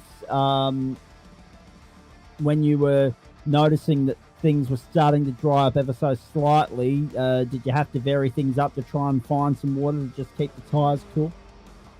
No, I had no issues with that. The tyres didn't really change the whole race, other than the track. Obviously, there was less water on the track, but the tyres didn't change how they handled or anything like that, which I was happy with. I thought I might needed to, but obviously it either not that much of a factor at the moment, or the tyres weren't getting that hot. Copy that. Stay with me, mate. Going to come back and ask you a couple more questions in just a moment as the champion. Let's throw it around the room. I have one question for Kurt Nomenson, and then I'm not sure if I've got anything else to follow up with, really, if I'm honest with you, mates. What the hell happened in pit lane? I had to tow back. I got rear tire damage, just spun and hit the wall, and that was the end of that. But just tried to persevere to the end and have a bit of fun with it. I was going to say 2 hours, 2 minutes and 35 seconds on the tow rope, and then in pit lane. I was wondering what the hell had gone on there, because I thought, geez, that's an awfully long time to be stationary. We didn't see the incident, I must say. Quickly get a comment from you. We're just watching you struggle to get back on the racetrack there. You might recall in one of the previous iRacing updates, they've upgraded the grass model, and also the sand trap model makes things a little bit tougher when you find yourself off the bitumen. There's the incident. Turn 2 bites again. There we go. Very nicely found by you, Adam Lavis, by the way. Get your quick thoughts on what that's like in the rain. The grass, the sand, the gravel, if you're unlucky enough to find it. Just how much of a mongrel is it to get out of? Yeah, it's very, very hard to get back onto the track. I went off a few times, and if you put anything more than about 10% throttle, you would just loop the car again on the grass. It's basically like driving on ice out there. All right, fair enough. Just reminding everybody, you guys have probably missed it, but the Socceroos got the job done tonight, 5-0 over Lebanon in the FIFA World Cup qualifier, played in Canberra. It was a home game for Lebanon, but still, yes, played in Canberra. There were reasons for that, political reasons and other things, but yes, Lebanon going down 5-0. And of course, the next international football is Wednesday morning, the 10th of April. So a nice early start for everybody to get up and watch the Matildas at 9:30 a.m. against Mexico, or the men's Socceroos, as the women's Socceroos and the men's Matildas, as they're starting to call the two teams affectionately. Now, just going back to your night here, Kurt. Obviously, you persevered with it, but there's benefits to that, isn't there, mate? I mean, obviously, if some of these guys, there was championship points on the line, but for you, it was essentially a free practice session to get out there and learn open wheelers in treacherous, tricky, wet conditions. What did you make of it? Yeah, definitely the Formula 4, not the greatest in the wet. It still has a lot of grip, but very, very easy to just skate off the track if you just step that little bit too far onto the racing line or offline. I did do the Super Formula Lights when it first released, so I had a bit of an idea, but yeah, no, definitely very, very easy to step off track in these. Indeed it is. When we start to look towards next season and the up-and-comers, 3 different cars tonight. If you had your choice on which to keep and which to chuck and what to replace it with for next season as far as the cars are concerned, let's not even worry about circuits and race formats and all that sort of stuff, because we know that that information will become clearer in the light of day. But with regards to cars, what would you keep, what would you chuck? I'd definitely keep the 86s, maybe the Super Formulas for over the F4, but that's about it, really. I like the Supercars and the 86s, so... All right. Interesting feedback. I'm going to ask everybody that same question, what they'd like to see and what they'd like to keep and chuck. But for you, Kurt, what's next, mate? When are we going to next see you in a server? I might try and just run the rest of the grand finals if I can find the time and just have a bit of fun with the guys. Good boys. Thursday night, Phillip Island Formula V. It will not disappoint. Trust me. That is sounds like a plan. That is my best recommendation to you. But then again, I want 1,000 on the grid at Phillip Island on Thursday night. I reckon it will look absolutely spectacular. Every single GSRC member at Phillip Island. Wouldn't that be great if it was possible? Geez, they'd be starting. Could you imagine being how many members have you got at the moment? About 430 or something. Could you imagine being 430th on the grid in Formula V and just starting up around Lukey Heights? That'd be great. Well done, mate. Thank you for that. And well done for persevering tonight, finishing in ninth. Thank you. See you guys later. Indeed. Jason Tierman, to you, last one to finish on the lead lap, but by a challenging night. Yeah, it was tough for sure, but was happy to still finish on the lead lap. I guess I know most of us found it pretty treacherous. I'm sure all of us found it pretty treacherous. So yeah, like we were just saying, like if you go off, then it's so hard to get it back on, and wasn't so much concerned about trying to get round really quickly, just trying to keep it on out of the grass. That was the main thing for tonight. Indeed. And I guess, mate, when we looked at the racing, the 3-race program, 3 completely different races, variable conditions, particularly races 2 and 3. What was the biggest challenge for you? What did you enjoy the most? And how are you getting your head around the Tempest weather system? Yeah, I probably enjoyed probably the last race, to be honest. I haven't done much racing in the rain, if any. That was my actual first race in the rain. And yeah, just sort of getting used to the new system. I found the F4s a bit more enjoyable. Maybe that was just from getting some experience in the 86s and a lengthy qualifying session as well. I often find that most weeks, an hour or so around the track with the boys generally helps make things a lot easier for like all the officials and that you might do later in the week. But yeah, probably enjoyed the F4s the most tonight. And as far as that was concerned, the fact that we started on a wet track and it slowly started to dry, did you have to work around to find some water towards the end, or were you in a similar boat to the blokes that we've already spoken to?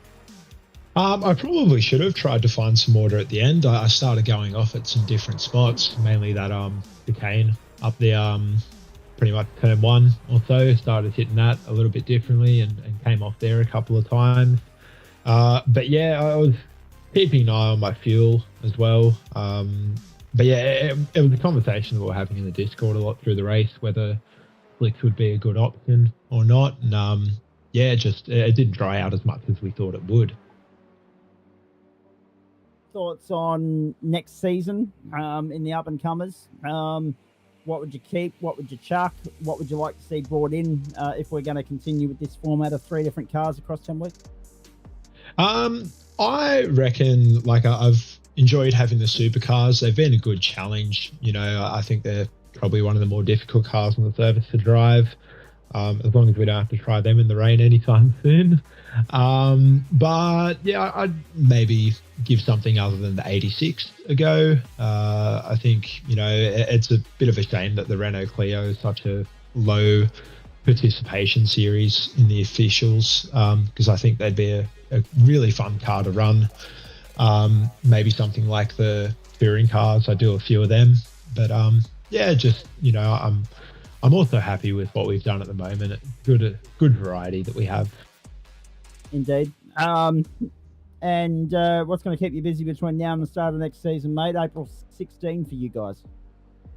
Yeah, just, got a bit of personal stuff on, so study and whatnot. But but yeah, going to do, few officials when I can. I don't think that we have a very long break, which is nice. But yeah, it's having a week off will be good. Regroup and then yeah, hopefully come back one more spot up the ladder next season. All right, very nicely done, mate. Thanks for stopping on by tonight. Well done on the results, and especially in the challenging conditions that greeted you throughout the course of the evening. Good luck with the study, and we'll see you next time. Yeah, thanks very much. Just wanted to give a quick shout out to Adam and Phil as well. Congrats on their finishes. And thanks to Lobezy Racing as well for putting this all on. Really appreciate it. Yep, absolutely. Wouldn't be able to do it without the great support of Trent Lobezy. So Lobezy Racing now. Hopefully he'll come back and join us at some point. If not, then we thank him again for his insights tonight. Race control didn't have too much work in the greater scheme of things. Only a handful of penalties handed out, which is good to see. Didn't get a chance to finish chatting to Josh Zuno either, but we'll do that off air if needs be. From Jason to Philip Butler and Tim Watson, I might start with you, Watto. Talk me through your night, please, because that looked dicey. It looked challenging, and it looked like one of those occasions where I was really happy to be in the commentary box and not envying you blokes at all. Yeah, it started off all right in those supercars, and just went backwards from there.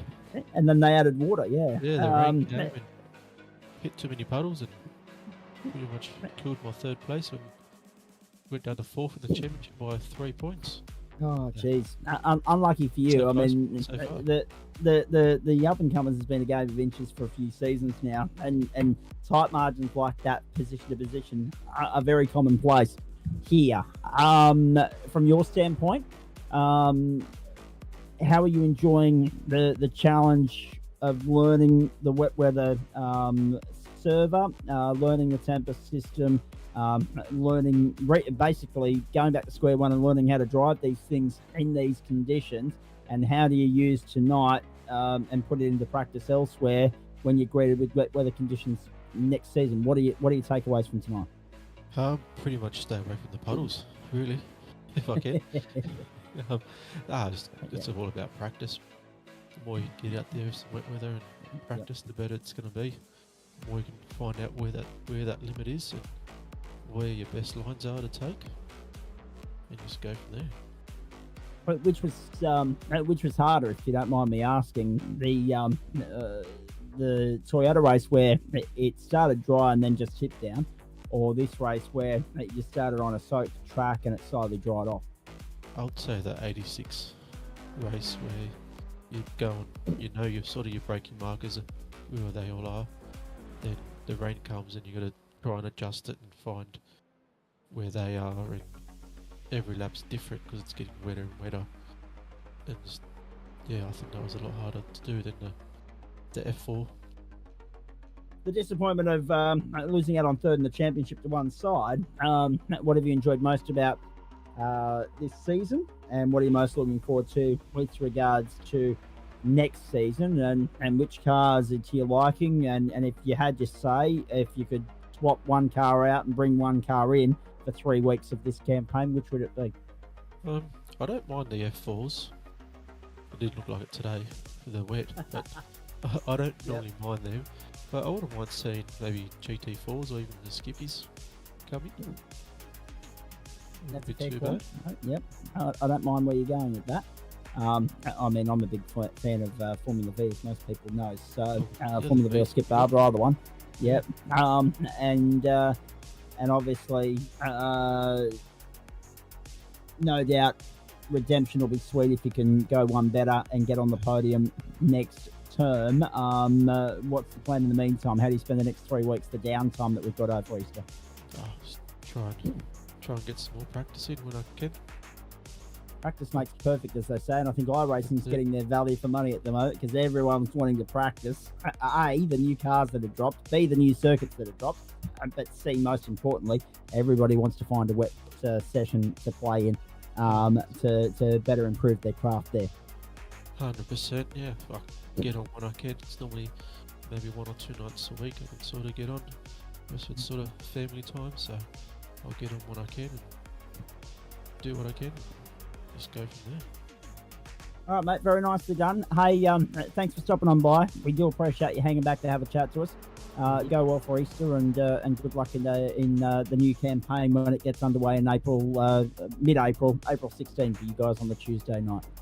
No worries. Thanks, guys. Thanks for the guys that put on the series too. And congrats to Adam and Jason and Phil for the 1, 2, 3 in the championship. Indeed. We'll have a look at those points. Adam?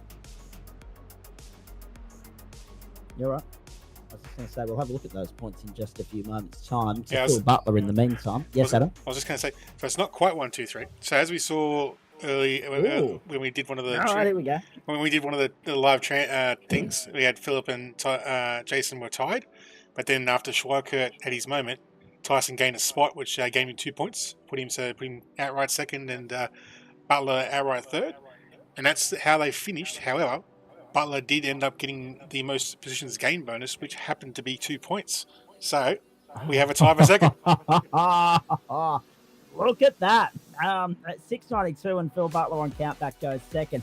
And there in the left-hand side of your screen, ladies and gentlemen, tells you the breakdown of points from car to car across 10 races, across 3 rounds per car, and then the single race for each car tonight.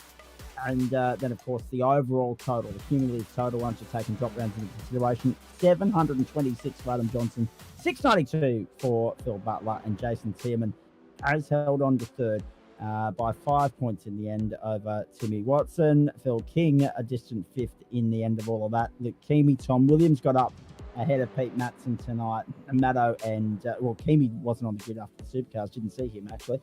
And then Maddo, of course, we know is out of action at the moment. Michael Ladder, Wayne Visser made up the top 10.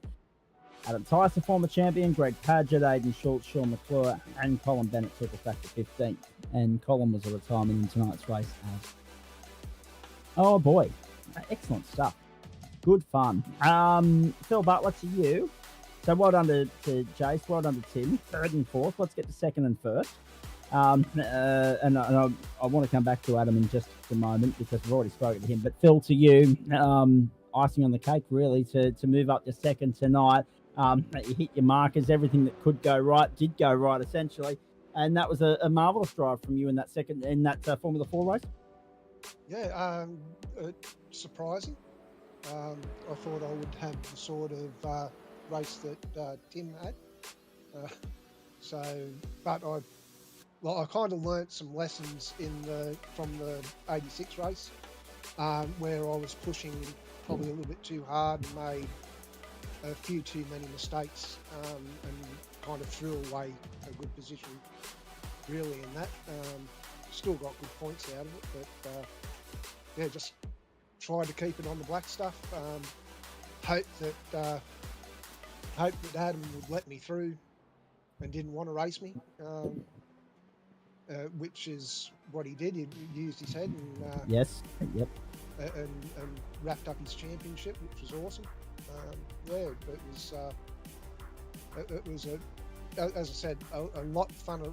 Well, a lot funner. That doesn't sound quite right. Couldn't use it in English. It was a lot more fun than what I thought it was going to be, and but really enjoyable.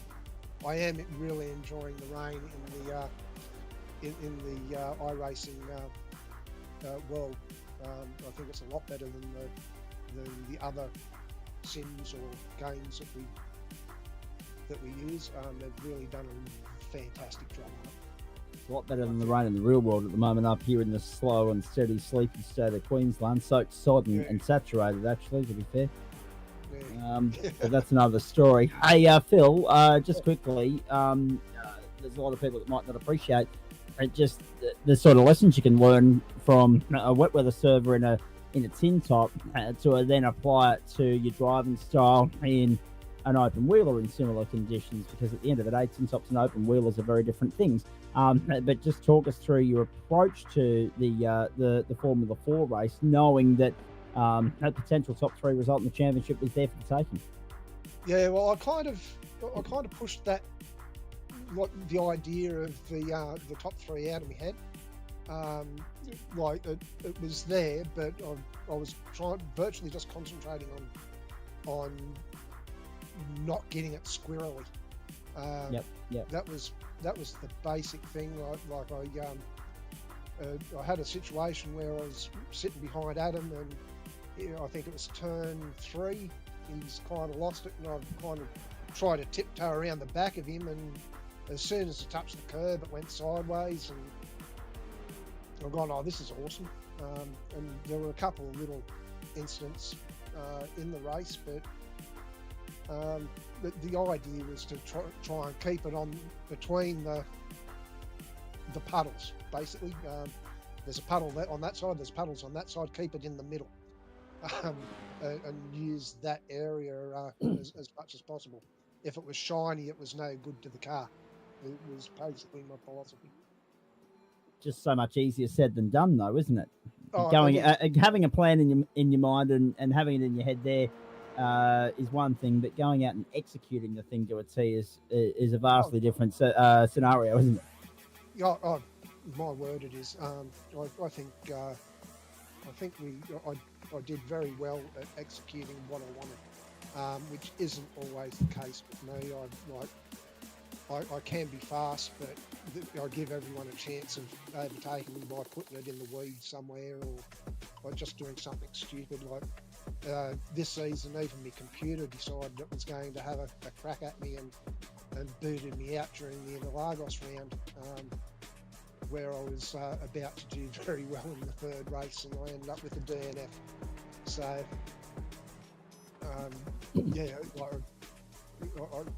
I fought back pretty well, I think, in the season. I think I was down, fairly well down after the first 3 rounds. So, I'm pretty happy with how I went, and I think a lot of us can be happy that Aiden had a sabbatical for a little while, because I think he would have showed us a point pair of wheels in the championship.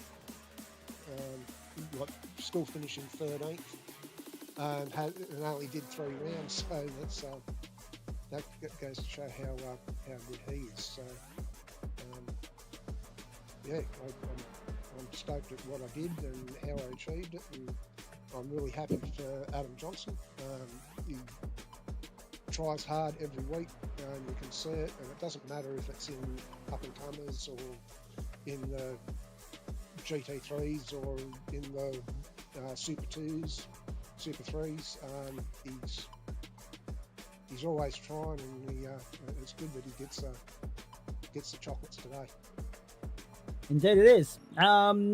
Thoughts on next season, and what you'd like to see come and go as far as car selection is concerned, and also how you spend the next couple of weeks now that we go into off-season or school holidays, if you like.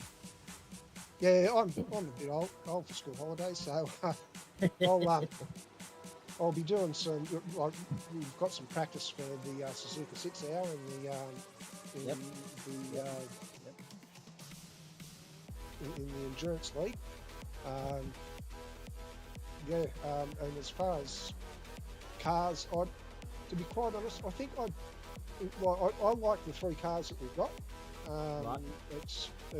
But I think I'd like to see the ZB and Mustang put in instead of the Falcon. I think it would allow us a little bit of freedom, like being able to just brake bias in the thing, even like with a fixed set, because that can help. Because some people enjoy more front brake than rear brake, but it's still the same. No traction control, no ABS. So that's maybe it's something to think about. I don't know. It's a more supportive vehicle in the iRacing world. All right, mate. Very nicely done. Thank you for that and your thoughts throughout the course of the night. Congratulations to you on a very nice campaign in the up-and-comers for Lobezy Racing, and good luck next season, and all the best for Easter. Yep. You too. Thanks for having me on. Thank you, Lobezy Racing. Thank you, Quantum Motorsports, for having me with them. Very nicely done. Adam Johnson is the champion. The final words are going to go to you. Before I put a full stop on this and wrap it all up for everybody at home. Firstly, a comment from you. You did enough slipping and sliding tonight. I'm sure I've asked a couple of people about this already, but this tempest weather system's one thing, but you don't want to find yourself off the racetrack in the grass and sand these days. In the dry, it's become an absolute mongrel, but in the wet, it's torture. Oh, 100%. It's shocking. In practice of the F4s, I got the first hairpin I got off the track, and I was sitting on the edge of the grass and the sand, and I got that beach that I was just spinning the wheels and not moving, and it was only by turning the steering I was able to shift the weight enough that like an eighth of a throttle was able to just move it. Like I thought I was going to have to tow. I didn't think I was moving. So Right. it seems quite realistic now with it all being Yes. wet. It seems very realistic. And that's the point, isn't it? I mean, the pursuit of realism continues from iRacing, and the Tempest weather system's the biggest step forward in a decade, as far as that's concerned, I reckon. But more than that, the recent updates, yep, we're still disappointed about Mount Panorama. We can't go through the sand trap and perform the ski jump, as it were, and try and perfect the landing. But in terms of getting on the grass, getting on the sand, the gravel, the dirt, whatever, there's now an invoice to pay. Oh, 100%. And it goes into real life racing where it's not guaranteed you're even getting out of the sand if you go in the sand. Like, you don't want to go anywhere near it. You look at back in the day of the races, you go in the sand and you don't come out, and that's your Bathurst 1000 over and done with, or whatever sort of thing. Like, it's game over. So, like, there's a massive price to pay there for one mistake, which is what racing is all about, not making mistakes at the end of the day. Exactly right. Consistency is key, and that was you throughout the course of the season. So we know your disdain for the supercar. So what would you replace it with next season with regards to this schedule? And what about the other two cars? Do we keep them, or do we chuck them? Do we bring something else in? What would you like to see? I'm happy with the GR86 and the Formula 4. Potentially rotating cars of similar like we have over the last couple of seasons in up-and-comers, where you don't keep a car the same every season. But they're good, so like keep them in the cycle, or whether we change them or not. It's a good call either way. Supercars for me, dig a hole, bury it, and light it on fire. You say that, but you got the second most points in the Supercar Mini Championship. I don't know how that's Exactly. happened, to be honest, Mav. It felt like I should have come last the way I was driving it for all 4 rounds. An out there thought, the LMP3, that would be a good car to learn on the hypercar, or the prototype style, which is a different type of racing altogether. But I don't know the feasibility of that with everything else, but I think it might be a cool car to drive. And what about the next couple of weeks, mate? How's it spent? Do we spend more time testing wet weather setups and wet weather servers with the cars that are available in that format right now? Do we look at new circuits that have recently dropped? How do you spend the 3 weeks between now and the next up-and-comers season, and any other racing that's on as far as your club commitments are concerned in the meantime? Well, getting ready for the Suzuka. We're running that in the GTP, so that's going to be a lot of testing to make sure that we don't make a mockery of ourselves in the wet, which with the GTP, we're going to have to be all over it. So that'll be a lot of testing there, which will be fun. And then the week after that, I've got the TCR at Bathurst for the Majors series. So I'll be doing a bit of testing for that as well. TCR seems to be going better in the sim world than the real world, as much as it pains me to say it, because I actually like the product and the show they put on. It's just a shame that more people haven't got around it. Adam Johnson as the champion. The floor is yours, my friend. Anyone you want to thank on the way out? First up, probably thank Trent for making sure this season's gone ahead. Thank Ben for organising everything. You and Mav have done a good job with the broadcast for all the series, and the finales you've done the last couple of seasons have been good. And I'd like to thank my team Kingsman, which is good, and good job to Phil and Jason for the results over the season. All right, mate. Well done. Congratulations to you. Jason, Phil, and Tim are still here in the room as well. Well done to all four of you. Thanks for stopping by for a chat post race. We do appreciate it. All the best for Easter, boys. Thank you. Thanks, mate. Thanks, mate. Enjoy. There they are. The Lobezy Racing up and covers top four in Term 1 of 2024 on the platforms of the Gentlemen's Sim Racing Club. We couldn't do any of this without Lobezy Racing, of course. A big thanks to Trent. We know he's seen himself out for the night. We'll have a chat to him tomorrow night and just shine another light on the fact that it's great to see someone with his versatile real-world and sim-world experience giving back to the club and encouraging the next generation of sim racers, the newbies, in this format and giving them somewhere to apply their skill, their trade, their craft. So a big thanks to Lobezy Racing, also M-Wave Australia and Flash Graphics. Good on you, Jono. Also a big thanks to the naming rights sponsor of the main course on a Monday night, Waste Options, as well as the naming rights sponsor of Thursday night, Motorsport Sprite and Side Up, and the naming rights sponsor of the entree on a Monday night, Player One Sim Gear. Let's have a look at what's coming your way on the platforms of the Gentlemen's Sim Racing Club. There we go. Wednesday and Thursday. The agenda is set. The stage will be there and ready for these guys to shine upon tomorrow night and Thursday night. Daniel Correa doubling up this week, as well as Adam Lavis, yours truly quadrupling up. So driver change with Lavis out and Correa in, and Toyota 86s tomorrow night. 7:45 Eastern Daylight Time. We've got two sprint races coming to you from Sandown International Motor Raceway in that Victoria. So we stay in Victoria first up tomorrow night. Then we head to Interlagos for a 60-minute showdown in GT4. Whittaker v Lavis for the title. Cannot wait to see how that one plays out. I'm quite truthful. I'm quite looking forward to that. That'll be 60 minutes, 9 o'clock Eastern Daylight Time, Thursday night. So isn't it ironic? Two Queenslanders battling it out, and they're doing so at 9 p.m. Eastern Daylight Time because the sim racing goes in line with Sydney and Melbourne. Suck it. I couldn't help but appreciate on that note the irony this afternoon. Courier Mail were advertising that Brisbane trains, several lines were suffering 1 hour delays due to some incidents and some issues. And I had to ask the question whether that was a new 1 hour delay on top of the already existing one that we suffer.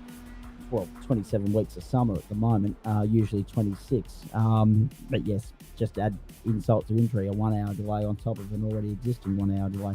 Extraordinary. Thursday night, Sprayton Cider Formula V from Phillip Island. 3 sprint races, well worth the price of admission. That one, ladies and gentlemen, sink your teeth into that. They will be 5 wide down the Gardiner straight on the run down to Doolan Corner. 7:45 Eastern Daylight Time, followed by the 3-race super sprint format from Interlagos for the Porsche Cup. The grand finale, as Matty Dench goes out in pursuit of title number 9. We believe he's already got that one pretty much in the bag, but it's just a case of coming up and sealing the deal on Thursday night to go with his already cemented 9 GT3 titles. And he's done them concurrently, successive, consecutive, and season on season. So whenever he's won GT3, he's won Porsche. That trend, that buck, not about to be broken just yet. That's all Thursday night. So 7:45 Eastern Daylight Time, we're on air with you tomorrow night and Thursday night. And yes, what is it? 3 races tomorrow night, 6 on Thursday night, and so much to play for as Championship Week continues. Friday night, Super Formula, of course.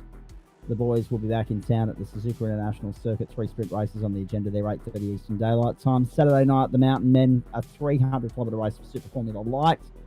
That's 8:30 p.m. Eastern Daylight Time, an Easter Saturday special. Sunday, not sure where they're at yet, the 2014 Supercars, but yes, there will be an hour-plus race ready for them Sunday night, 8 p.m. Eastern Daylight Time. Then, of course, 2024 Term 2, or Season B, Season 17 for the club, whatever you want to call it, gets underway Monday, April 15, after we take a 2-week break. Don't worry about Monday night being April Fool's Day. The Fools are here in the alleged Sunshine State, ladies and gentlemen. No other joke tops that, as far as I'm concerned. Race.tgsrc.inc to join in the fun of the fair. and for all the information relevant to when we're going racing, where, why, and how. GSRCmerch.myshopify.com or merch.tgsrci.com will take you to our merchandise store. Not too late to buy a present for someone that doesn't eat chocolate for Easter. Not too late to get a head start on Mother's Day, Father's Day, birthdays, etc. Going forward, show your support to the club that keeps you entertained twice a week, normally this week 4 nights. Show your support for the club. Get behind it with paraphernalia that you can wear out and about, and even as you're watching on from home during the broadcast as well. Excellent stuff. That'll do us for Tuesday night, except to remind you that whilst we are on a 2-week hiatus in a couple of weeks, we will have Suzuka showcasing the second round, or hosting the second round of the GSRC Endurance Championship, Sunday, April 7. I believe, I'm not sure exactly, but I believe it's a 6-hour race, according to some of the guys' comments here a few moments ago. And in that case, it'll be a 12 p.m. Eastern Standard Time start. That'll be the day that, of course, we go back from 5 time zones to 3. That'll be a much friendlier Sunday morning alarm for those of you over in the West who may as well just skip breakfast. Last time we went racing with the Watkins Glen outing. So looking forward to that. And the other point of interest as well, Tuesday, April 2, 8:25 p.m. Eastern Daylight Time, grand finale for the GT1 Civil War. Those guys, of course, did not run tonight because we were showcasing the up-and-comers. They will have their finale on their own stage next Tuesday night, 95 minutes the journey for that one, up from the usual 35 minutes. So everything's extended, everything's shiny and fancy, and the stakes are raised. All the nooks and crannies associated with the grand final, everything gets upped. The ante, the lot, the point score available, everything. So GT1 next week, going the extra mile for the grand finale there. Season 2 starts Monday, April 15. We can hardly wait to have you with us for that. But for now, Adam Lavis, to you. I just updated the graphic for the thing. It's a 6-hour race for Suzuka. Ah, yes, thank you. See, this is the first time I've seen any of this information throughout the course of the year, and I've just been winging it, to be honest with you. So 4 hours, 6 hours, 4 hours, 8 hours from Le Mans. That's 6 hours as well. Oh, it is 6 hours. Well, I cannot read that font. It's very small. He's got it as a 6-hour race, but 4 times speed, so it'll be a 24-hour in sim time. Yep, and then run us through the rest of those. Motorsport for 4, and then so Spa. They're all just 4s and 6s. So it's either 4 or 6 hours. Okay. The options. Copy that. All right, beautiful. So 4s and 6s throughout the course of the campaign. The 8th of December being the grand finale of the season. Semester 1 being bigger than Semester 2 by 1 race. We're a little bit later for Semester 1 this term. But 6 races to look forward to. Some cracking circuits next term in the Endurance Championship. Right. On that note, we are therefore done. Well done to Aaron Bryan on his 2 wins tonight. Well done to Adam Johnson on the championship. Well done to Justin Schweikert for a race win as well. Well done to you at home for hanging in there with us for upwards of 3.5 hours on the platforms of the Gentleman Sim Racing Club. A very special edition of Tuesday Night Motorsport on the platforms of Facebook, Twitch, and YouTube for this club now in its 16th season, which is rapidly racing towards the checkered flag. Grand final week continues tomorrow night, 7:45 Eastern Daylight Time, the Toyotas and the GT4s. Until then, on behalf of Adam Lavis, a big thanks to Greg Heaney and Trent Lavis for stepping on in and sharing their expert insights throughout the course of the evening as well. And well done to all the drivers for hanging around to have a chat to us post-race and putting on a great show throughout the course of the evening to keep you entertained at home as well. A championship week halfway through, 2 nights done, 2 to go. We'll see you tomorrow. Daniel Correa-Sar in with me to bring you all the action for the next 2 nights. Until then, have a great rest of your Tuesday evening, everybody. I'm Zach Caban. Bye for now.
one.